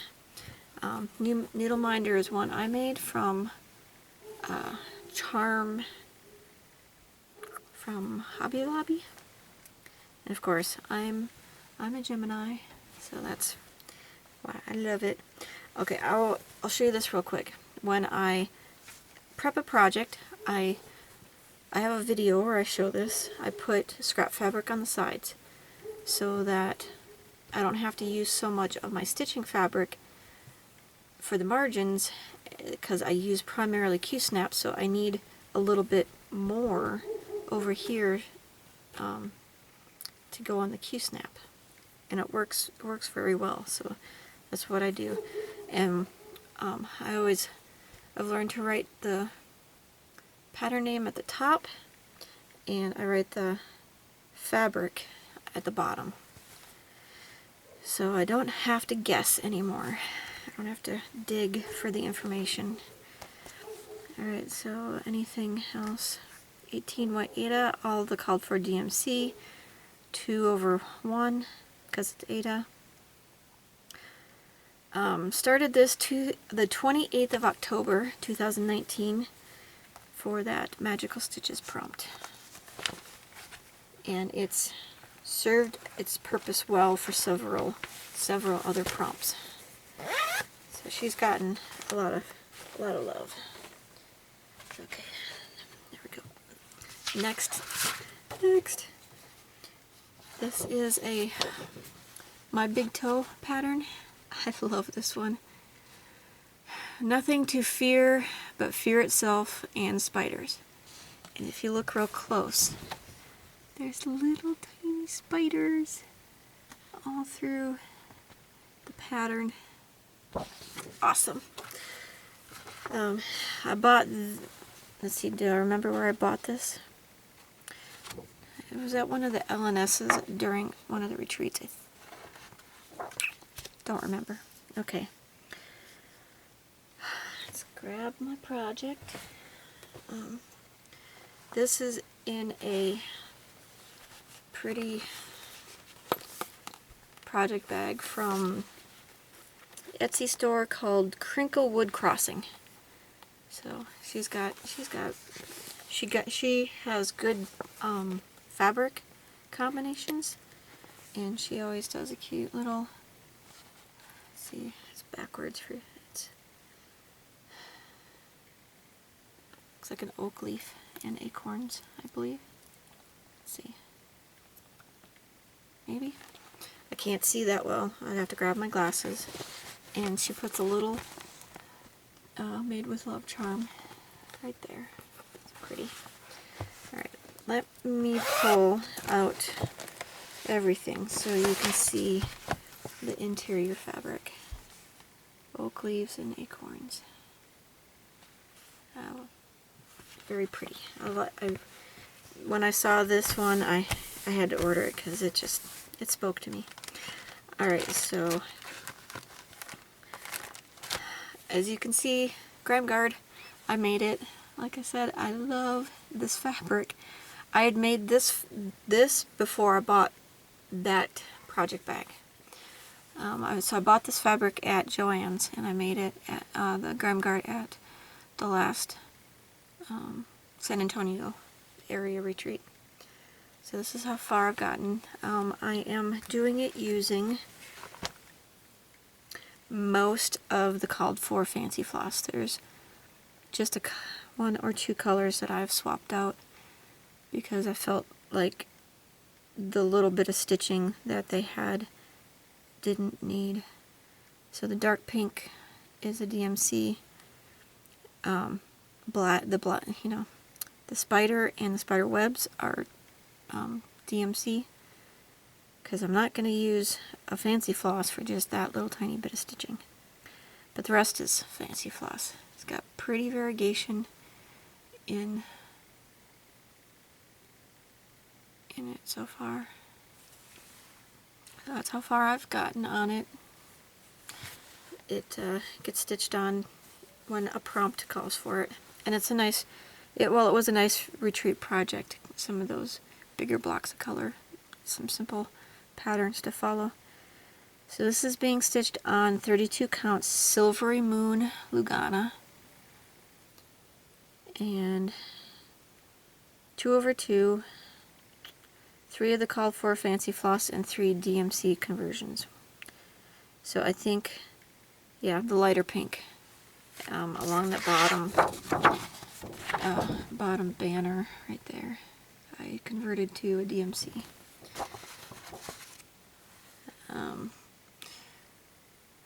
Needle minder is just one of those little sunburst charms that I got from Hobby Lobby, and there it is.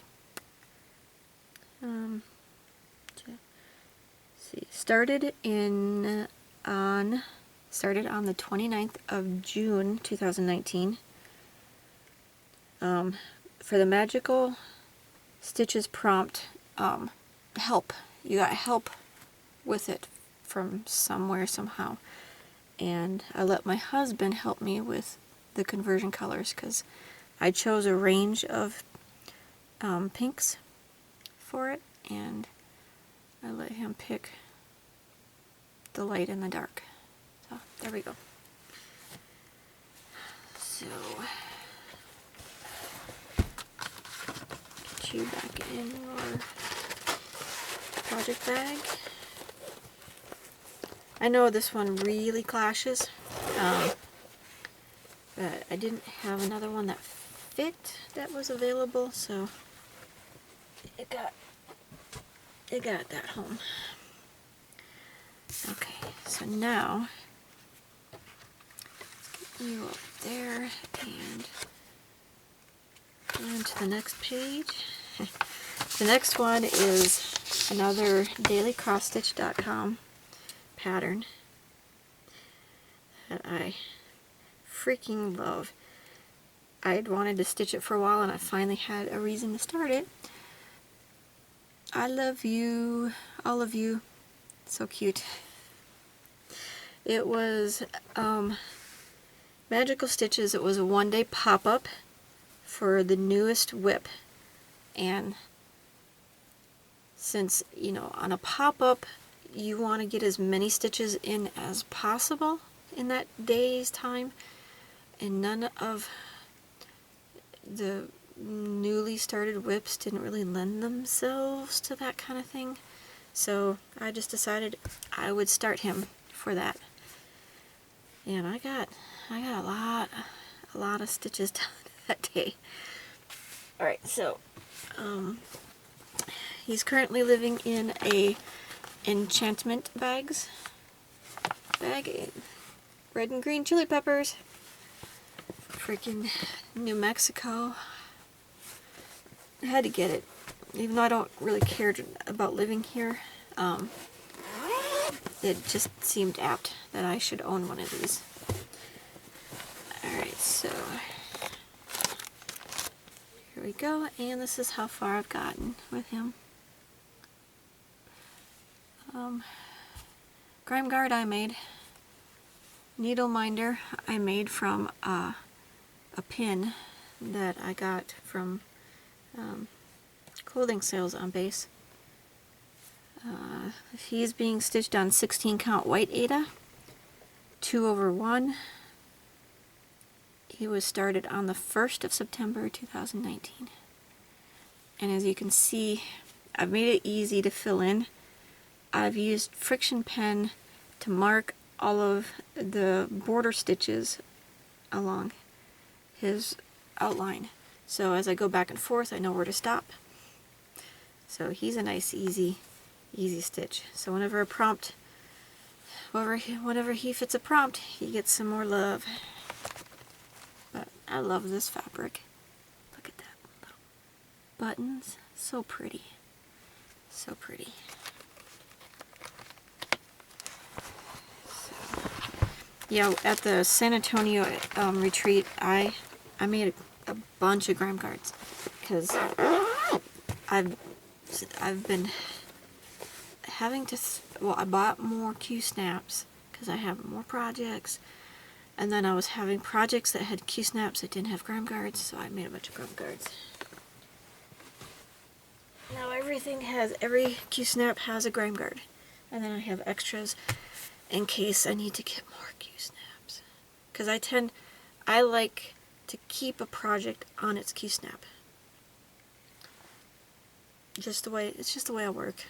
I don't, I like to just pick it up and start stitching on it. If I can. I know well, I'm at a point in my life where I can afford these things. So if it makes things easier for me, I just buy more Q-snaps.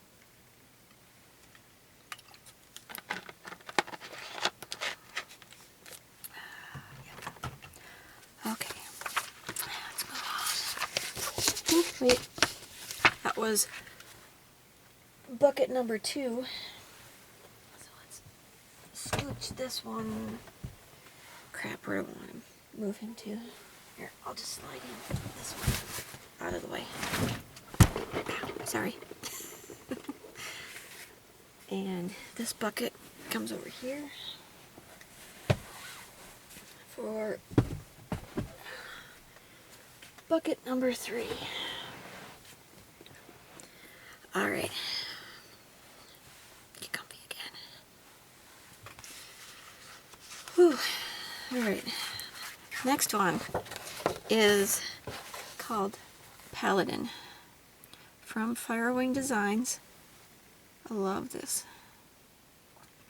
This was purchased in 2009-ish time frame when I was deployed to Iraq. I was shopping on Hirschner's because 123 Stitch wasn't a thing yet. And they had this as a pattern and fabric kit. So you got the pattern and the fabric, and you just had to procure the floss on your own. He's gorgeous. Now the fabric that it came with, I might show it to you sometime. It'll get used for another project, but it was too dark. I think that the call for floss that I procured would get lost on it, so I had to order another piece of fabric. So let me pull the project out. Okay, this is living in project bag that I made. I made 8 of these, I think. These were for my Stitch Away clan. So this was their retreat gift, and since our mascot basically is a snowman, I used a carrot for the zipper pull.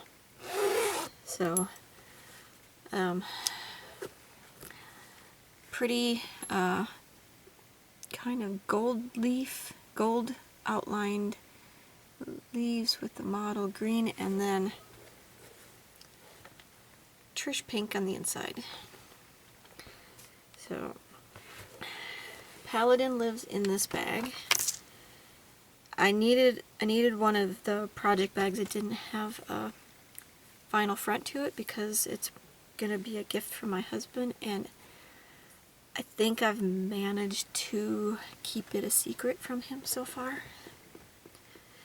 I try to stitch on it when he's not here. Hopefully he hasn't glimpsed it at some point. Who knows? Okay, so it's being stitched on an 18 count Aida by Picture This Plus called Lava. And his thread is a hand-dyed fibers by Vicky called Lark's Tongue. And of course she doesn't make, you can't get HDFs anymore. So when I first started this, I was thinking, well, maybe I should switch out the thread in case I run out. But he's almost done. And let's see. I keep one of these little guys inside, so the little plasticky, so that I can slide the Q-snap in and out a little bit easier. but I am looking for the thread. Let's just pull it out. It's probably in the, it's not in the bottom. It's got to be in here. So, yes, it's in here. It's sandwiched between two copies of my working copy. Let's see.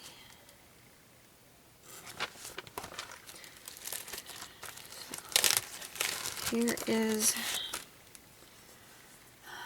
the called for floss. It's the 100% silk from Hand Dyed Fibers by Vicky, and it is the exemplar Lark's Tongue. So I will definitely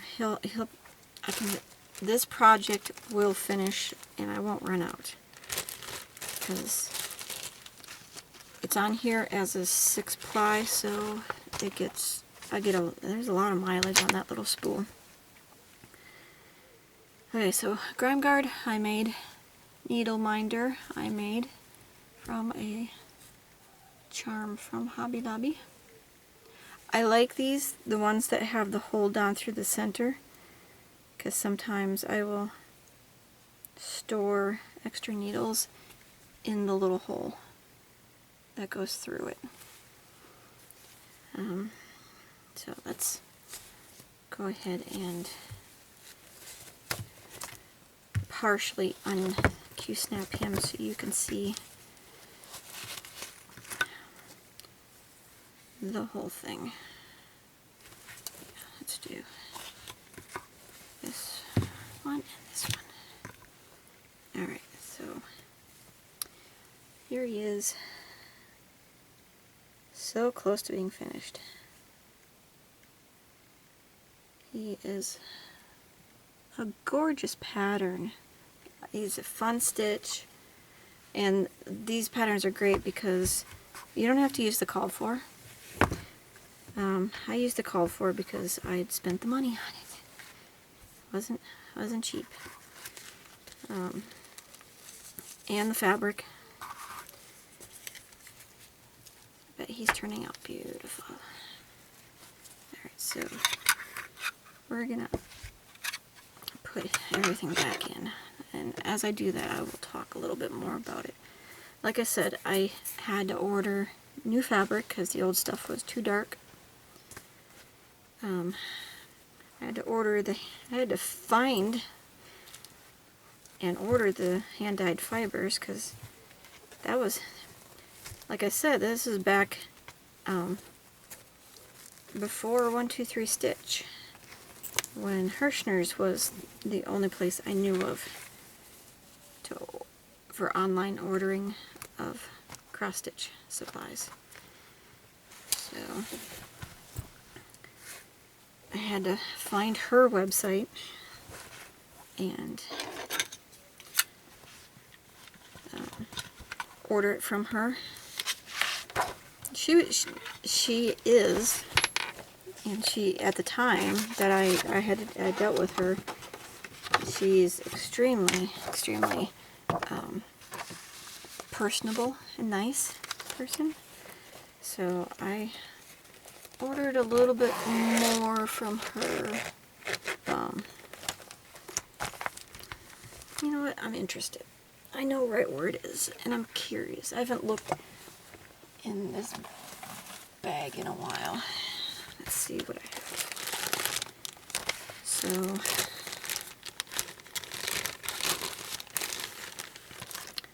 I have a whole slew of her cards. I'm not sure if I ordered them at one time. I must have ordered them at one time. I don't remember how I might have picked the colors.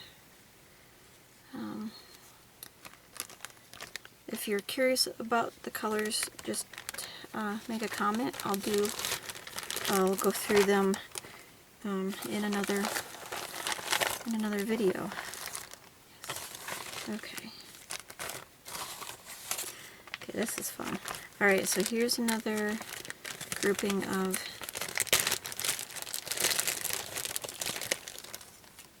her skeins. So this is how she did her skeins. They're on little cards that have little V-cuts to keep the floss from slipping off. And then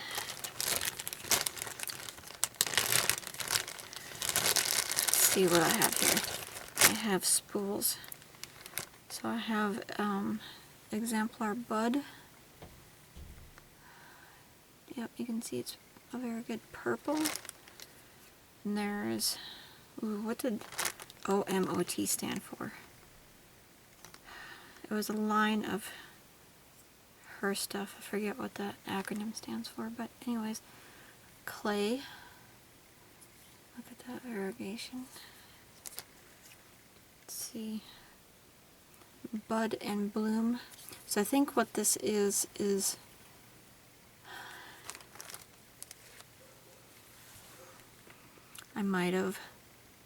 this might have been a grouping that you could order.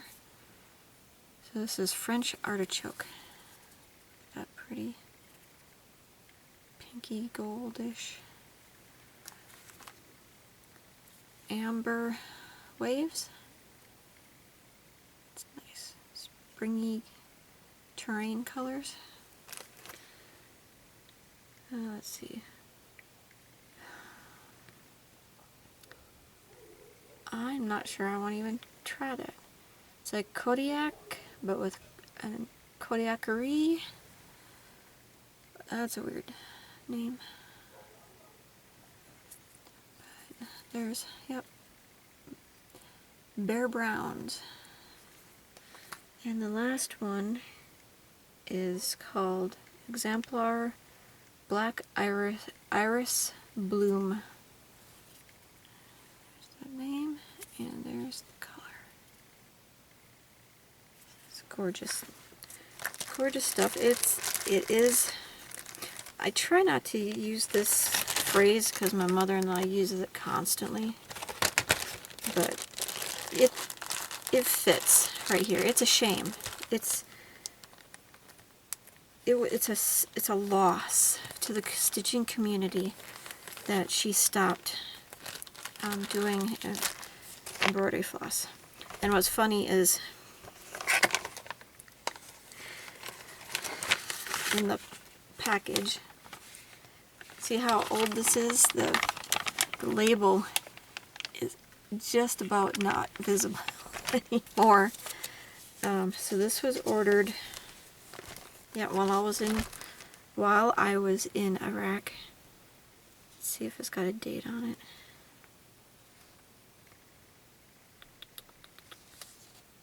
Not on the top part. Bottom part, maybe. 2010. So it was May time frame in 2010. So here's the original packing list. And then it's kind of funny.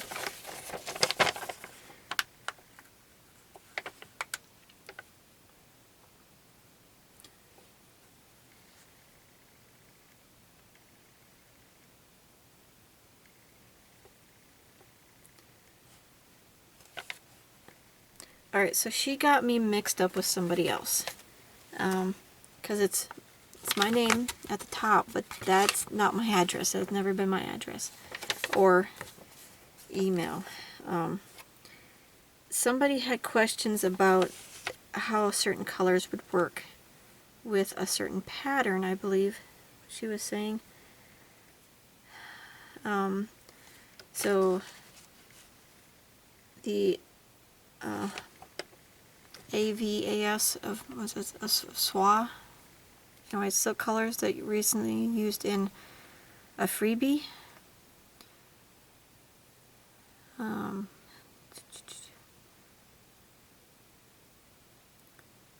So she wanted to convert those colors into HDFs. So Vicky was kind enough for this girl, not me, to do a little floss card with samples of how she would convert the colors in that pattern too. Now I did contact Vicky and let her know, I mean, because I was in Iraq, so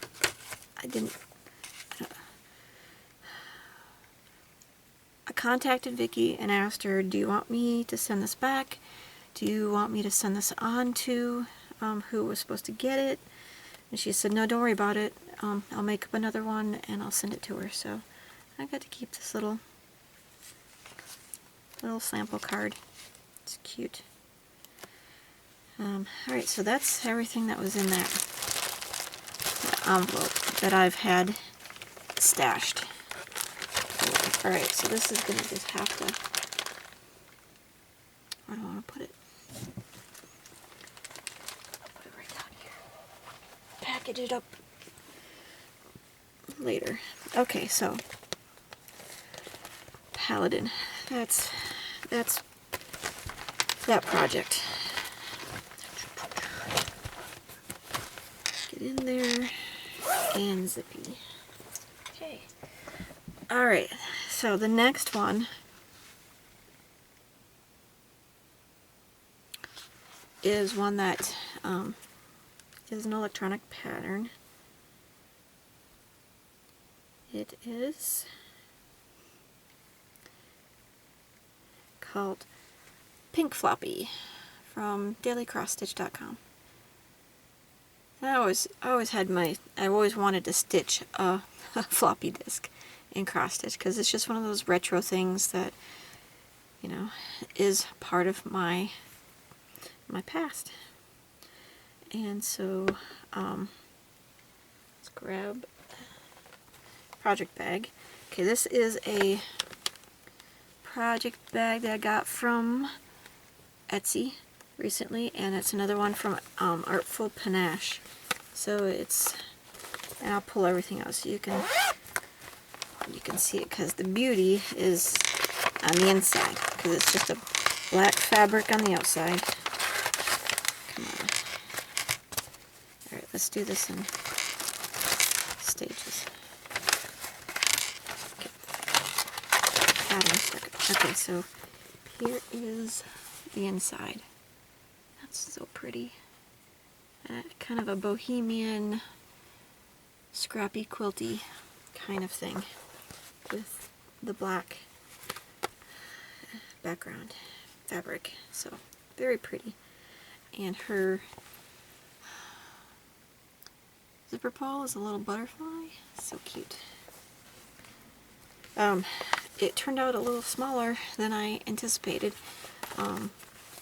but I've learned to pay closer attention to the listing dimensions. But this one did work out nicely for this little project. This is how far I've gotten. Not very far, but I am stitching this 1/1 on a scrap of light tan-ish color. I don't know where this came from. It was a scrap off of something, but it's a kind of a light tan with a little bit of a pink undertone. 28 count Lugana. I'm stitching 1/1. So those are tiny, tiny little stitches on that. But it's blocks of color, so it's not too difficult. There she is. Some of these little guys, I find these little hoops work quite well for them. Okay, I started this one 18 March 2019 for a Magical Stitches prompt called Muggle Studies. So how more muggle can you get than an old 3 1/4 inch floppy? Is it 3 1/4? Yeah, 3 1/4, because it was 5 5.5 inch of the old style Floppy. You know, when I was working at my first base, we had to clean out a cabinet. I found a box of 10-inch floppies. Before then, I didn't even know that kind of thing existed. But, you know, back in the day. Alright, let's see. That's it. Anything else? Nope, that's it. That's all the details I have for that one. Because there's no grime guard, no needle minder, no plans for it, just to have it to stitch. It's nice to have a bunch of varied projects for some of these prompts, because I find that most of my projects, I am a process stitcher. There's a few things that I might stitch for a specific event or person that has a deadline, so I spend more time on it consecutively, but the rest of these I stitch them as the prompts come, and I'm happy with that. I just enjoy the process, and I enjoy the challenge of finding a project that fits a prompt. So I love it. Okay, so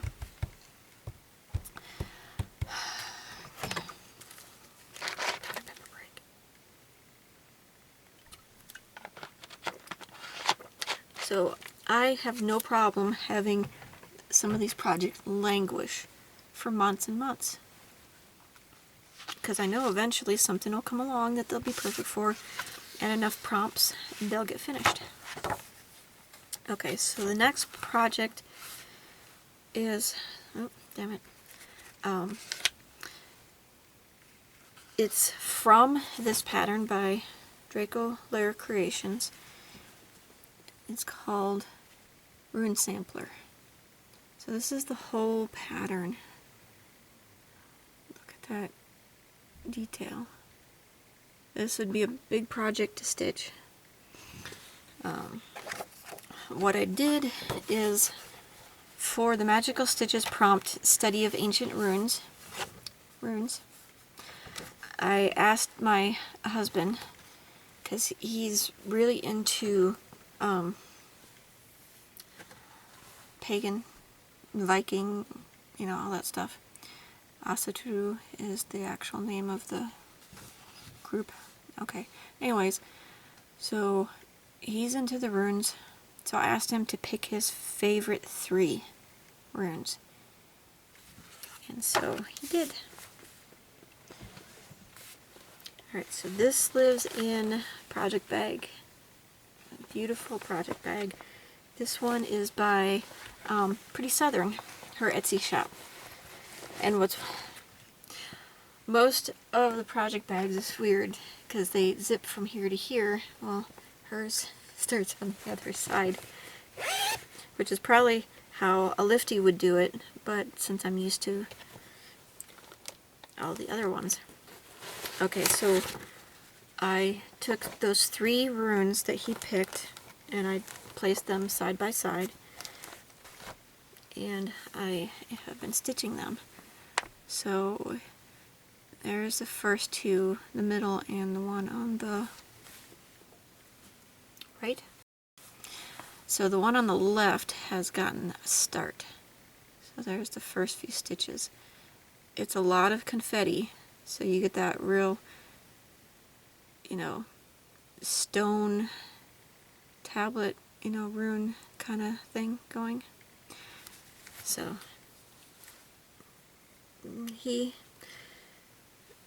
there'll be another prompt where this will fit perfect, and I'll either finish it or I'll get really close to finishing it then.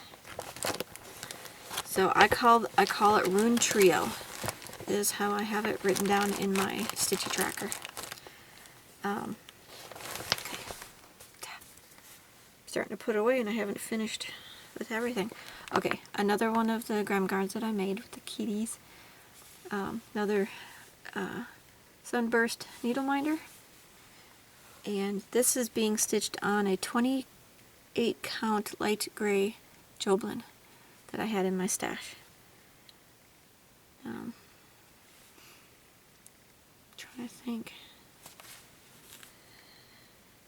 It was probably one of the little is it an 1/8 of a fat quarter, or maybe a 1/16 of the tiny cuts that you can get from 123 Stitch for just a couple of bucks. So I ordered a bunch of ones so that I could have like a swatch collection. So when I was trying to find the right fabric for a project, I could actually look at the actual fabric and decide. But now I've gotten more comfortable just picking stuff, so I'm trying to use up the little scraps. So there's my 2/3 of a rune trio. Started it the 20th of March 2019, and like I said, it's gonna be a present for my hubby when it's done. Oops. I took my working copy out. I gotta put it back.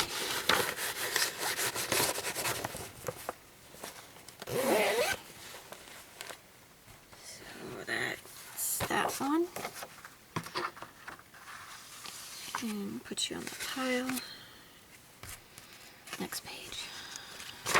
Not licking my fingers. Not licking my fingers. Okay, the next one is another daily cross stitch one. It was for the Magical Stitches prompt of transportation, and it was one of the patterns that I had pulled aside because it caught my eye, and it's just this cute, simple little sailboat pattern. Nice big blocks of color, so perfect for some quick stitching. And this is in my Old World Map So Much to Love bag. I bought this one off of Etsy as well. And let's pull her out. Stitching on 16 count white Aida, 2/1 with the called for DMC, and this is how far I've gotten. That's okay. There we go. Getting too close, it's washed out. There it is. I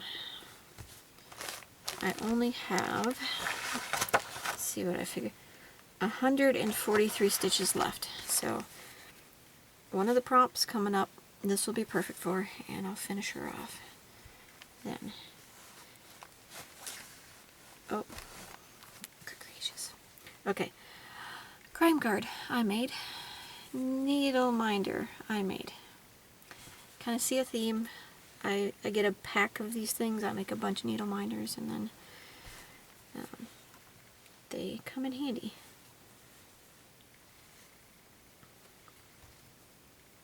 Alright. So, back in you go. What time is it? It's 10:30. I'm tired. But we'll power through this.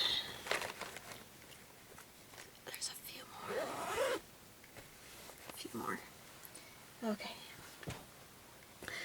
The next one is my second Mirabilia start. Silver Moon Tea.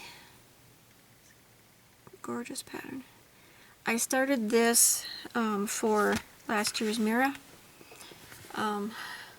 because while I knew you didn't have to have a Mira to be at the Mira retreat, I kind of felt like having one. So I had this in my stash, and I decided to start it for that retreat. Okay, so She lives in one of my project bags. I made this, and this is the one I did in the tutorial. So you got to see, this is a little stitch piece that I added to the front, and I think it worked out pretty good. Worked out pretty good.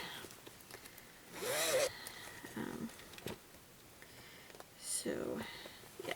She's got a lot of colors. I needed 2 baggies for her.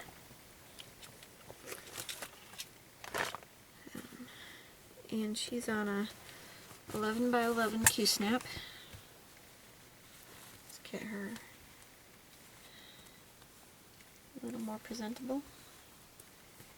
And she fits nicely in an 11 by 11. So I don't have to move the Q-snaps in order to stitch on her at all. She is gridded because I knew I would be jumping around a lot. Okay, so here she is so far. That's how much I've gotten done. And other than the first few stitches that I put in during the retreat, the rest of it has been Magical Stitches prompts. She fits so many prompts. It's amazing. So that's how I've gotten so much of her done. I mean, the moon color kind of blends in with the background, so you can see how far I've gotten with the moon. It's a lot of moon. Huge moon. She's fun. She's fun. It's all DMC. There's some there's beads. It's got a lot of beads. There's a fair amount through the rest of the pattern, but the majority of them are in this outer ring around the moon. There's just gobs of beads right there. She's gonna be gorgeous. I've always loved just the composition of this pattern and how it's different from her other stuff. But yep. So she gets a lot of love because she fits a lot of prompts. So if you're in Magical Stitches and you're looking to start a Mira, think about this one because she is a very active WIP. Oh, darn it! I am getting tired because I keep forgetting. Grime Gard, made by me. Needle minder. Let's get the button one off the top. Is one I bought off Etsy. I think that's right side up. Since when we were the first year of Magical Stitches, I was Hufflepuff. So there's my crest. Yeah, that's pretty much everything. Let's see. 32 count cream Lugana. 2/2 with the call for DMCs, and Mill Hill beads will be added once all the stitching is done. Started on the 13th of March 2019, and I think the first time I picked it up for Magical Stitches was for a certain number of stitches in brown, because there's a nice swath of brown right there. So that's the first time, and I just prompt after prompt after prompt after prompt. He's been getting a lot of love. Okay, so let's get her stuffed back in the bag.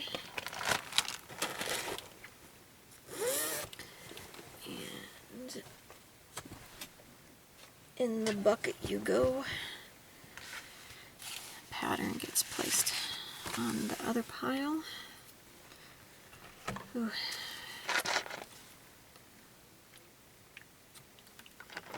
Obviously this is not going to get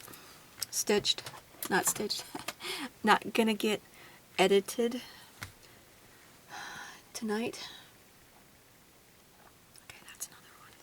That'll show up at some point. Heck. Okay, anyways. I'll look at that in a minute. Alright, the next one in the list, I basically went alphabetically. Just because it made sense to me. The next one is one I don't have a cover photo for, but I do have a basic picture of it. It's called Splish Splash. Now the whole pattern has sea life up here, but I'm only doing the waves. So this is from a cross-stitch collection magazine from June 2009. I actually have the magazine. Bought it off of Etsy. I can't find it, or else I would have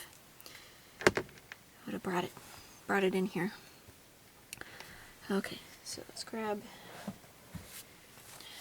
Okay, so it's in enchantment bag. Pretty snowflakes. I figured liquid water, frozen water. Sometimes it's a loose connection. Okay, so this one doesn't get stitched on often, but it does get stitched on, and I will finish it someday. Sorry. Sometimes I have to shift position because part of my butt goes a little numb. Maybe I should put padding on this chair. Who knows? Okay. Stitched on 28 count white Monaco. This was started for a maliciously hopeless challenge in Stitchwhat's. So this was something that made my heart happy, I think it was, because I love water. I love renditions of water. I love mosaics.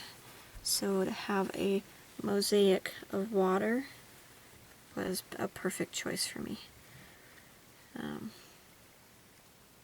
2/2 with the called for DMCs. So, and I gridded this one with friction pen. It works nice. I like using friction pen for projects that are either on Ada or a 28 count even weave. That isn't something that I would consider heirloom or gift bound. So this was just a shits and giggles kind of stitch, and so it made sense. And with how the pattern kind of jumps around like that, it was a perfect thing for me. So sometime in 2017 is when this got started.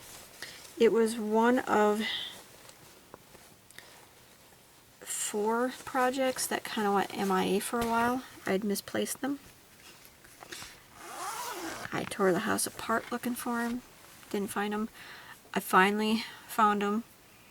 Yeah, they were in the bag with Emerald Mermaid. Last place you look. But when I went to pull Emerald Mermaid out for a prompt, then I found them. So now they're able to be used for different prompts. So there's my Splish Splash. Okay, so the next one, I feel a sneeze coming on, but it doesn't want to. It's just not coming out.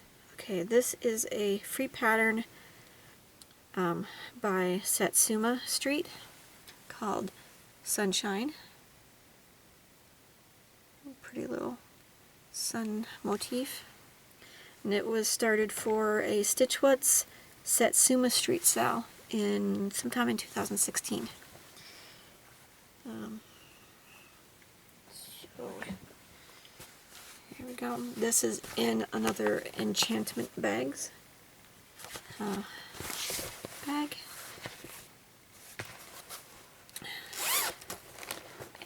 And this is how far I've gotten. Let's see. Wow.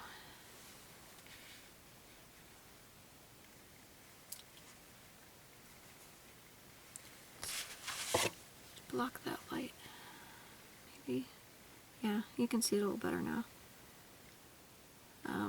That lighter color yellow does really kind of almost blend in with the fabric, but as you can see on the pattern, it doesn't actually touch the fabric. It will be bordered by a much more vibrant color all along its edge. So I didn't sweat it too much. This is a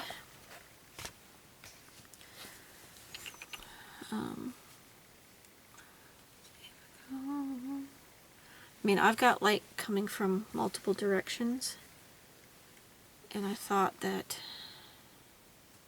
let's try this. Let's get this one a little dimmer. No. This guy can be adjusted, but he's kind of a pain. The top one is, I have a note, brightness is on the top. There we go. A little bit dimmer. Yeah, he's still not. This would probably be great in natural sunlight, but colors are much more vibrant in real life. All right, so let's get you back up where you belong. All right. So where am I? This is a 16 count Platinum Aida from Charles Craft. I'm stitching 2/1 on the Aida with the call for DMC. Grime Gard I made. The the needle minder is a Top Knot Stitcher Moon. Cute little tiny moon. So I ordered some moon needle minders from her because they're so cute. And I have an affinity for moons. So, and I figured moon, sun. Okay, anyways. That's where this is, and this was another one that went MIA for a while. So now it's back, and it's getting some love every once in a while. All right. Ooh, okay, so this is the next one. This is, let's move you back up there. A Pretty Southern little bag, cute little strawberries. And I'll pull everything out so you can see the inner fabric as well. Gorgeous little strawberries and blueberries and, what is it, loganberries? I don't know. Probably. Anyways, berry bonanza. Okay, so let's see. This pattern is what we got at the El Paso retreat that I was just at last month. When was it? It was this year.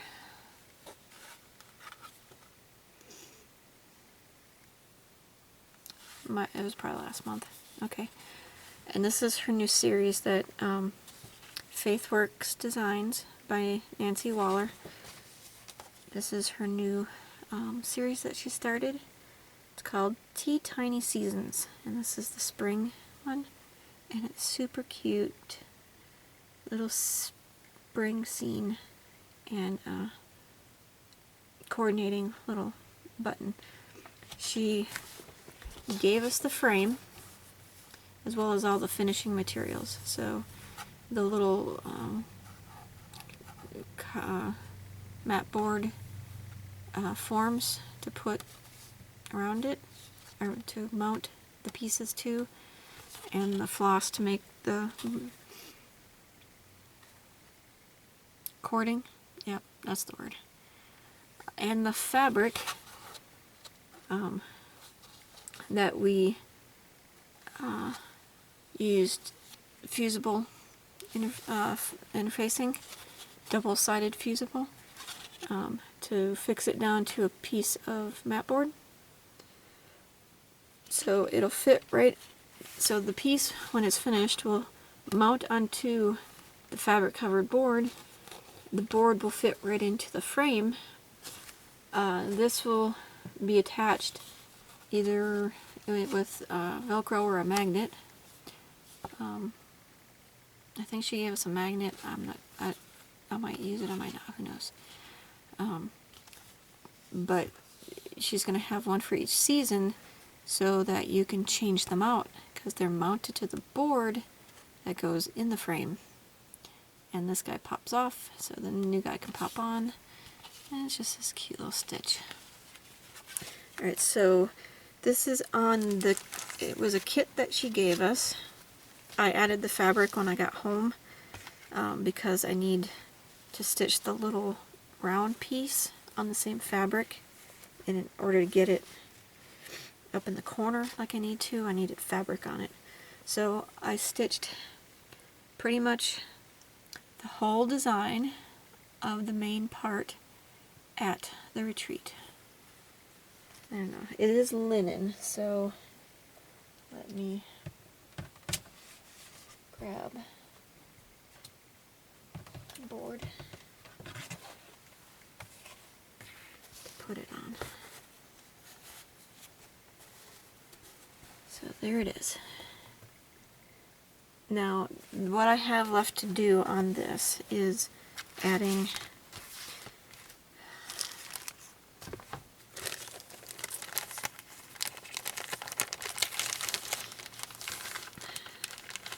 get these out.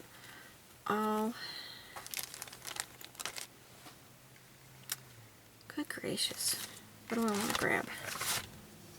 Let's go for this. All of those buttons. So the buttons are the wheels on the wagon and the flowers in the pots.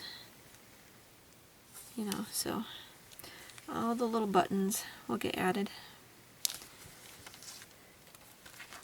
And so there were she made the floss card for us to use. So I'm going to stitch the little medallion up in the corner of the fabric, and then I will FFO this. I already have the backer board done, so it'll just be a matter of doing the flat prep on these guys and then actually mounting them. But it's a super cute little pattern. Okay, so let's see if I have any. In her kit, she included anchor threads. This will be available sometime in the future for you to order if you like it. You like the series. And as the girls at the retreat, that damn tree. They had problems stitching it. I had no problems, but I'm a careful, conscientious. I don't talk a lot when I'm at a stitch retreat usually, so I can pay attention, and I can get the stitches in the right place. But so we're waiting to see if the rest of the seasons I'll have the same tree in the different, you know, season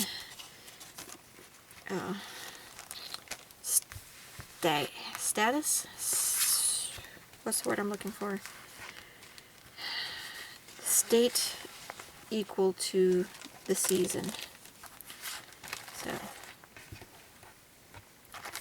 you'll see. And I'm just using a little spring hoop for it.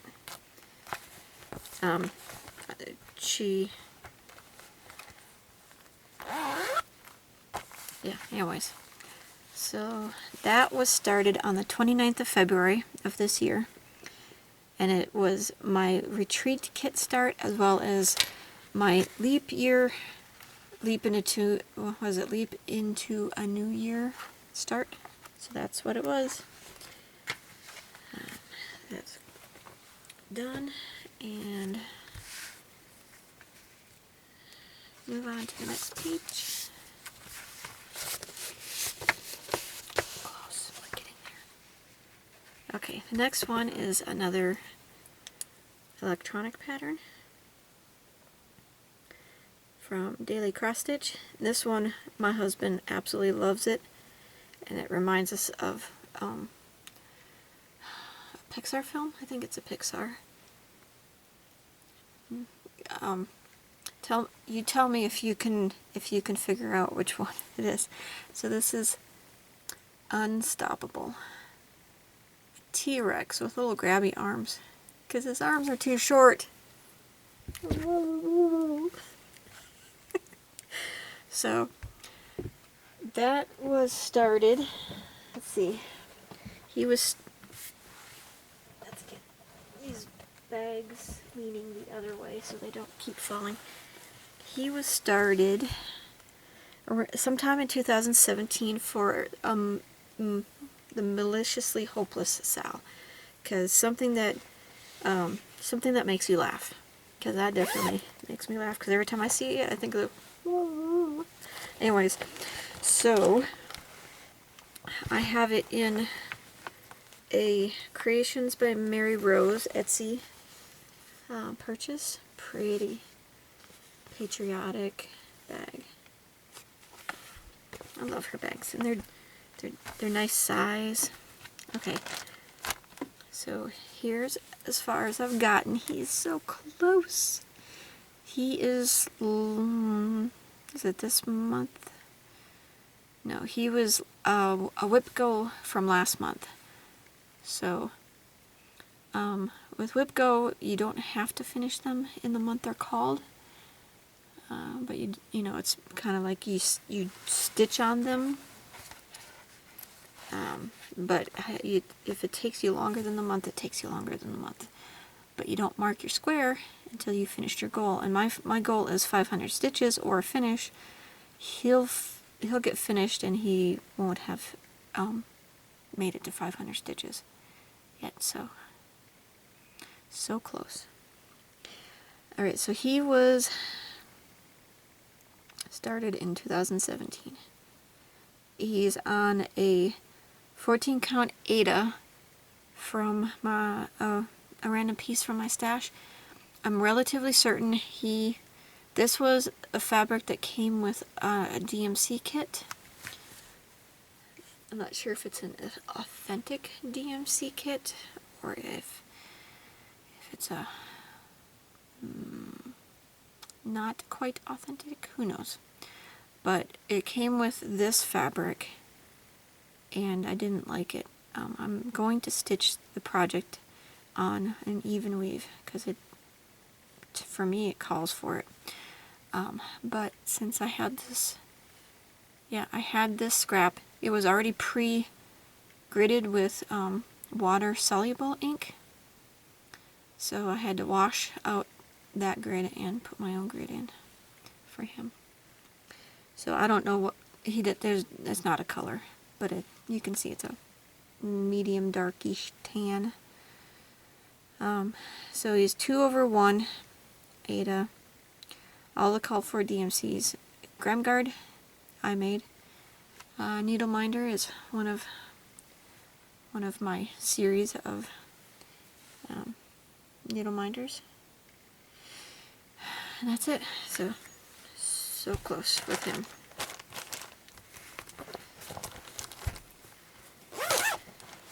And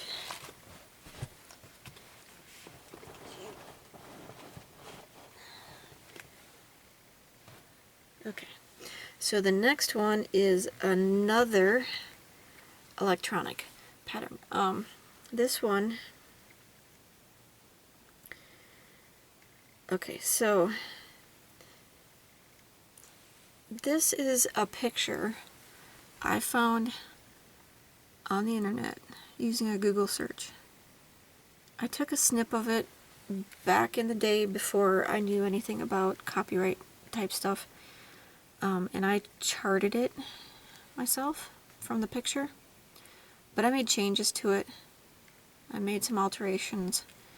I have gone looking for this again. I cannot find the picture. I mean, I have the snip I took. I can't find the source anymore. It's just not there. I searched for it 3 ways till Sunday. Every keyword combination I can think of. If anybody knows who did this original stitch, please let me know.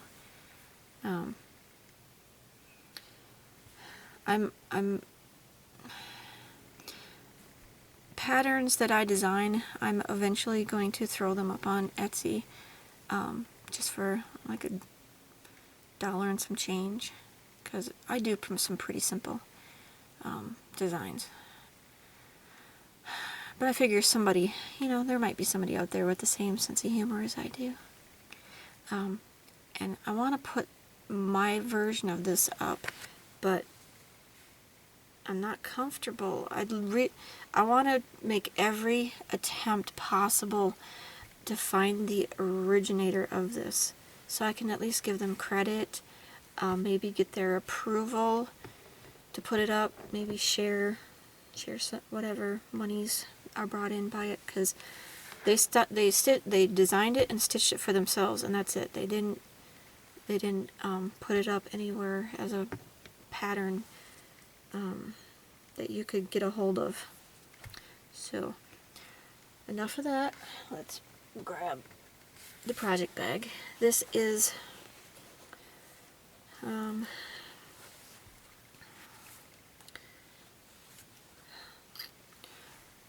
I bought this off of a Facebook seller.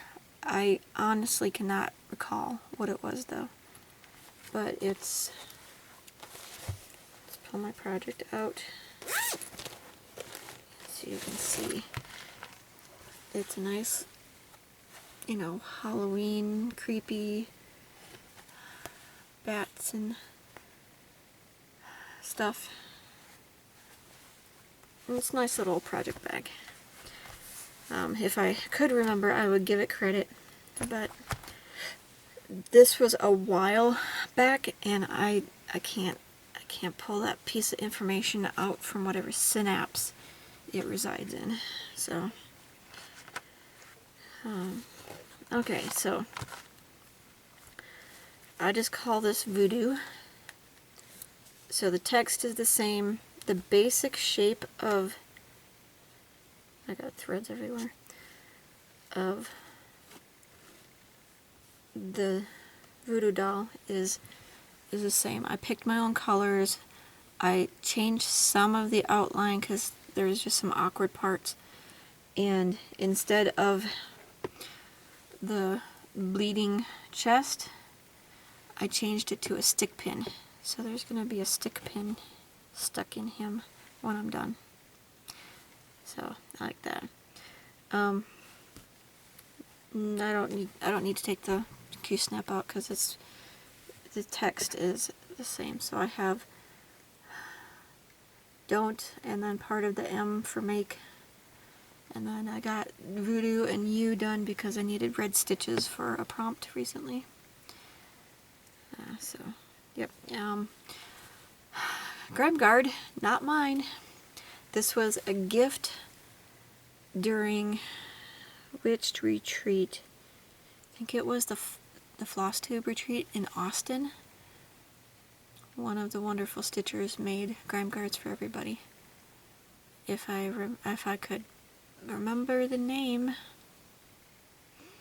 I would tell you. But it's a cute, pretty, it's a nice little.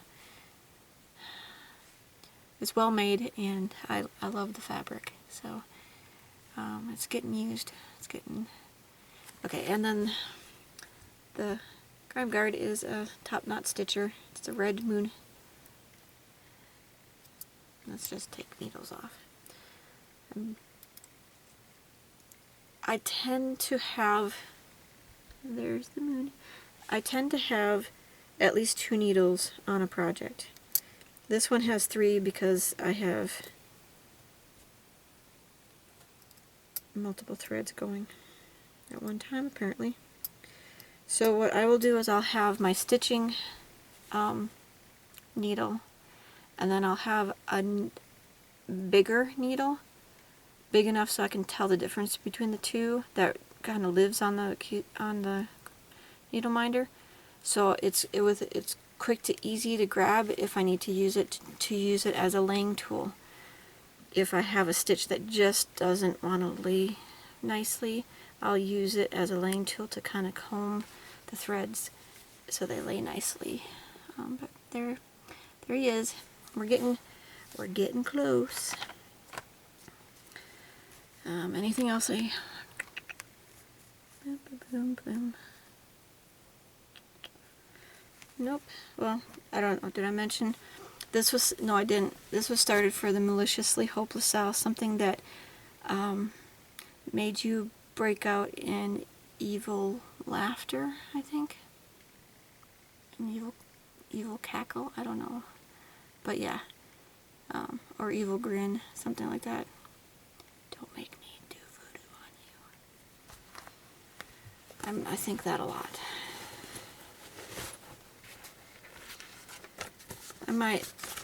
One of these days I might actually throw together a few voodoo dolls and keep them at work. Make people think. Okay, so next one. This one's fun. Alright. This is my most recent start. I saw this pattern on Flosstube, and I think, I'm relatively certain it was Rolodex Stitches, because her sense of humor is right up my alley. Love the project she picks. And I actually bought this before COVID-19 was even a thing. But I'd been hanging on to it, looking for a reason to start it, and I got it because we always have to remind my son to wash his hands. I love this. So it says, "Wash your hands. Only you can prevent the zombie apocalypse." So awesome pattern. So this is how far I have gotten. Almost done with that bar of soap. I started this one the 16th of March of this year, so just a few weeks ago. And it was started for a Magical Stitches prompt, a project with words. I had started to kit this up because I really wanted to stitch it for my son, and when that prompt came along, that's when I did that. Okay, it's time to start it. It's being stitched on, okay, let's back up a little bit. It is a pattern from an Etsy seller called Pixel Man Strikes Back.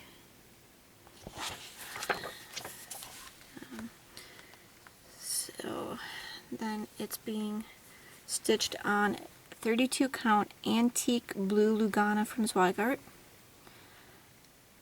Using all the called for DMC 2/2, and I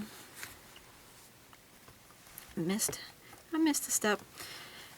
I'm keeping this project in a Crinklewood Crossing Etsy seller bag, because there's the little Made with Love and a little key.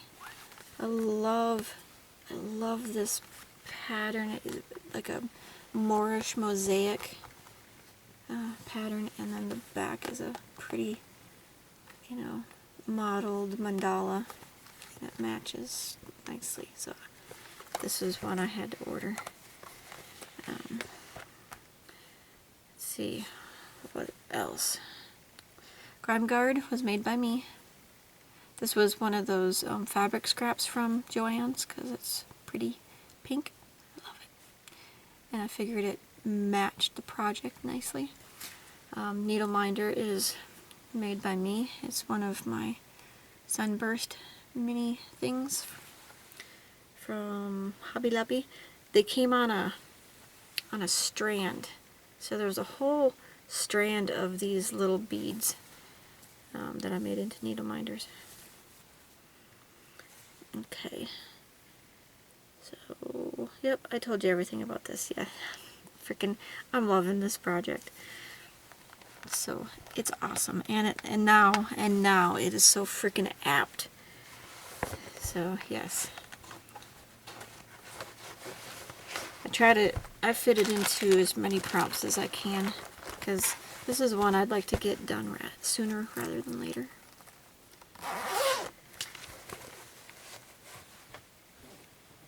Okay, so the next one is it's just called Watermelon. It is a pattern from Little House Needleworks, and it came as a kit. This is an older one. I saw a stitched example at one of the LNS's that I was at sometime last year. I loved it. Just the look of it was beautiful. You honestly can't tell by these computer generated pictures that they put on some of these patterns. You can't tell. But the stitched example is gorgeous. And I had a perfect project bag. This is another one by Creations by Mary Rose. Is it Mary Rose? I'm pretty sure that's what it is. There's a tag. Yep. Creations by Mary Rose. Her bags are... She has a good eye for fabric, and the construction is beautiful, and she's just making a bigger, and her prices are reasonable. Look at that. Watermelon seeds for the inside. Beautiful. I actually have a cut of this fabric that I bought from Joann's that I was going to make a project bag out of. But I still make my project bag because in my style.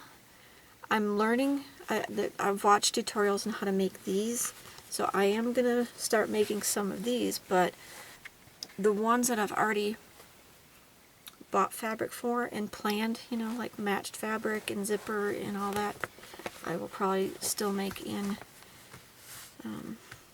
my old style, the one that I did the tutorial on. Okay. Alright, so, and this is how far I've got. Look at that. The variegation in those flosses is just gorgeous. Just to let you know,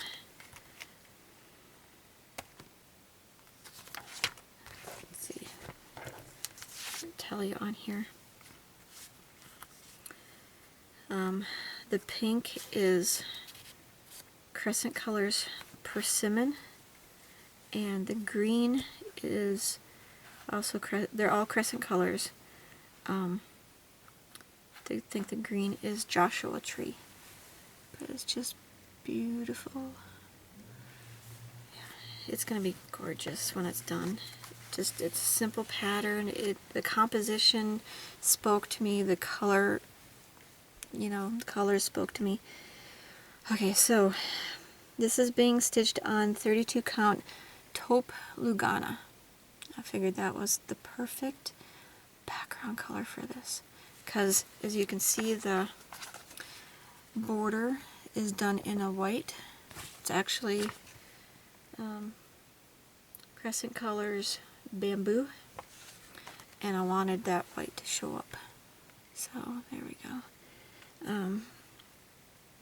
Yep, and I'm using all of the fancy floss because the pattern, it looks so good with it, and it came as a kit. So the floss was included.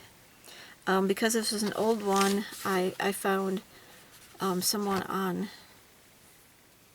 was it Etsy? I think it was Etsy that I found someone selling their part of their stash. So okay, so the Gard made by me. I'm sure you recognize that fabric, and I'm sure you recognize the needle minder. It's one of my favorite little needle minders. Simple little pretty, the perfect color pink, and I love how it's kind of has a mother of pearl or tiger eye kind of look to it. They're so pretty. Alright, this was started the 26th of June 2019 for a Magical Stitches prompt, Things That Are Touching. So I had kitted this up, and when I saw that prompt, this kind of popped into my head, and I said, might as well, this would be a good time to start, because the crow is touching that watermelon pretty, you know, good, because he's taking a chunk out of it. I haven't done his beak yet. Well, the beak's there, but there's a little pink stitch on the beak because he took a bite of that watermelon. Okay, so that's that one. I put that there and get all of this back in its project bag and in the bin. Getting tight in that bin. I need to scoosh them a little. There we go. Okay, two more. I think there's just two more.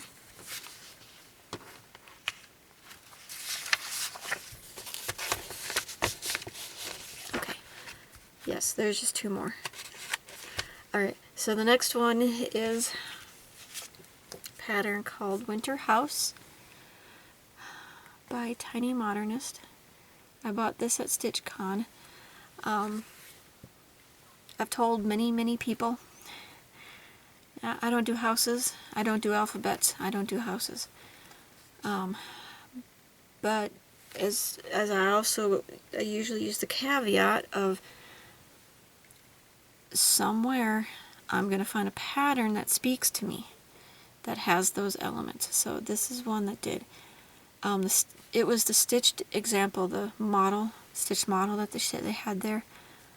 The composition and the color choice in this, it was gorgeous, and it's been perfect to have this because there's prompts where this is the only thing that would fit. So this was started 15 October 2019 for a Magical Stitches prompt, A Human House. So since none of my other projects have houses in them, I pulled this out and started it. So it's living in this project bag, pretty winter themed. This is one that was stitched by one of the San Antonio girls. I'm not certain, but I'm relatively certain. I think it was Lucretia who did this one as well. This was the container for an exchange that we did. So when I went up to the table, I saw this project bag, and I thought, well, I have to try the vinyl front once. And this is so pretty. It's going to get washed out, so you can. It has a beautiful snowflake pattern on the inside. That's the same. Is it the same? Yeah, it's the same snowflakes, but in a different color. So it's a nice. This one is a beautiful, beautiful bag. So my winter house lives in that bag, and here he is.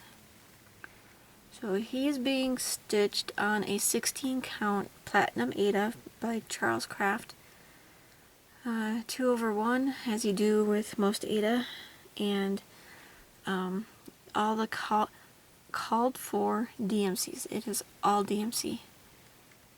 So yeah, it's gonna be it's gorgeous when it's done. The combination of the two blues that are in that are just stunning, and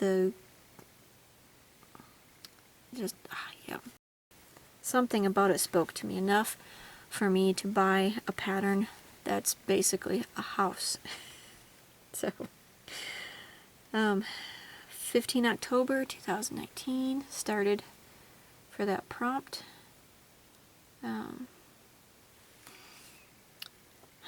Grime Gard made by me, and Needle Minder was a retreat gift. I think it was a Flosstube retreat. She offered one for Needle Minder to everybody at the retreat. I think it was the Flosstube retreat in Austin. Can't be certain. It might have been the original Flosstube. Don't know. Okay, anyways. No name needle minders. Of course I had to get this little kitty. So cute. I got that look from my cat a lot, so I figured it was perfect. As you can see, I've got two different colors of thread going because there were color challenges that I was working on this one. So, yep, alright. So we're going to put this one away, and then we move on to the last project. The last one.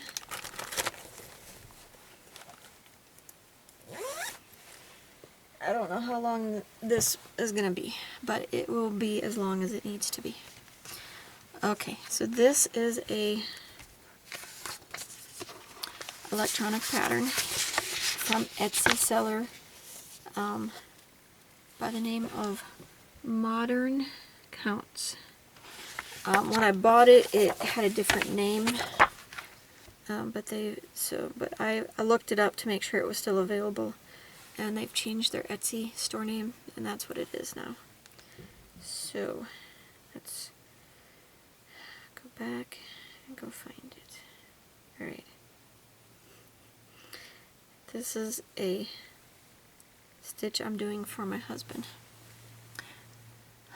0 days without sarcasm. Because it's perfect for him. I mean, the military or industrial environments have that, 0 days since the last whatever. So, 0 days without sarcasm. Last one. This is in a Mickey Mouse enchantment bags, project bag. And currently not on a Q-snap. Because his use is limited. He's great when I need the color black, and that's why it was started. So it was started January, the 6th of January of this year for Magical Stitches prompt where you needed black stitches. So here's my progress. It's a simple pattern. Nothing. I'm actually using, pretty sure, yeah, I'm using Anchor black instead of DMC black. It's on 18 count white Aida, 2/1 with Anchor black. And it's a super fun little snarky pattern, and it's perfect for certain prompts. So, and when I get it finished, I'll FFO it so he can hang it up at his work. So, alright, well that's it. That is all of my WIPs that I currently have. I have a few things that are on the docket. Is that the right word? That are planned to be started in the near-ish future. But you'll see them if I manage to keep up with updates. You'll see them when it happens.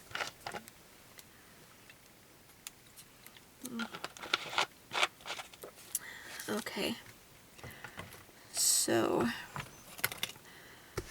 I guess the next video will have to be an update at some point. Well, I mean, you just saw all my WIPs, so maybe I can wait a bit for updates.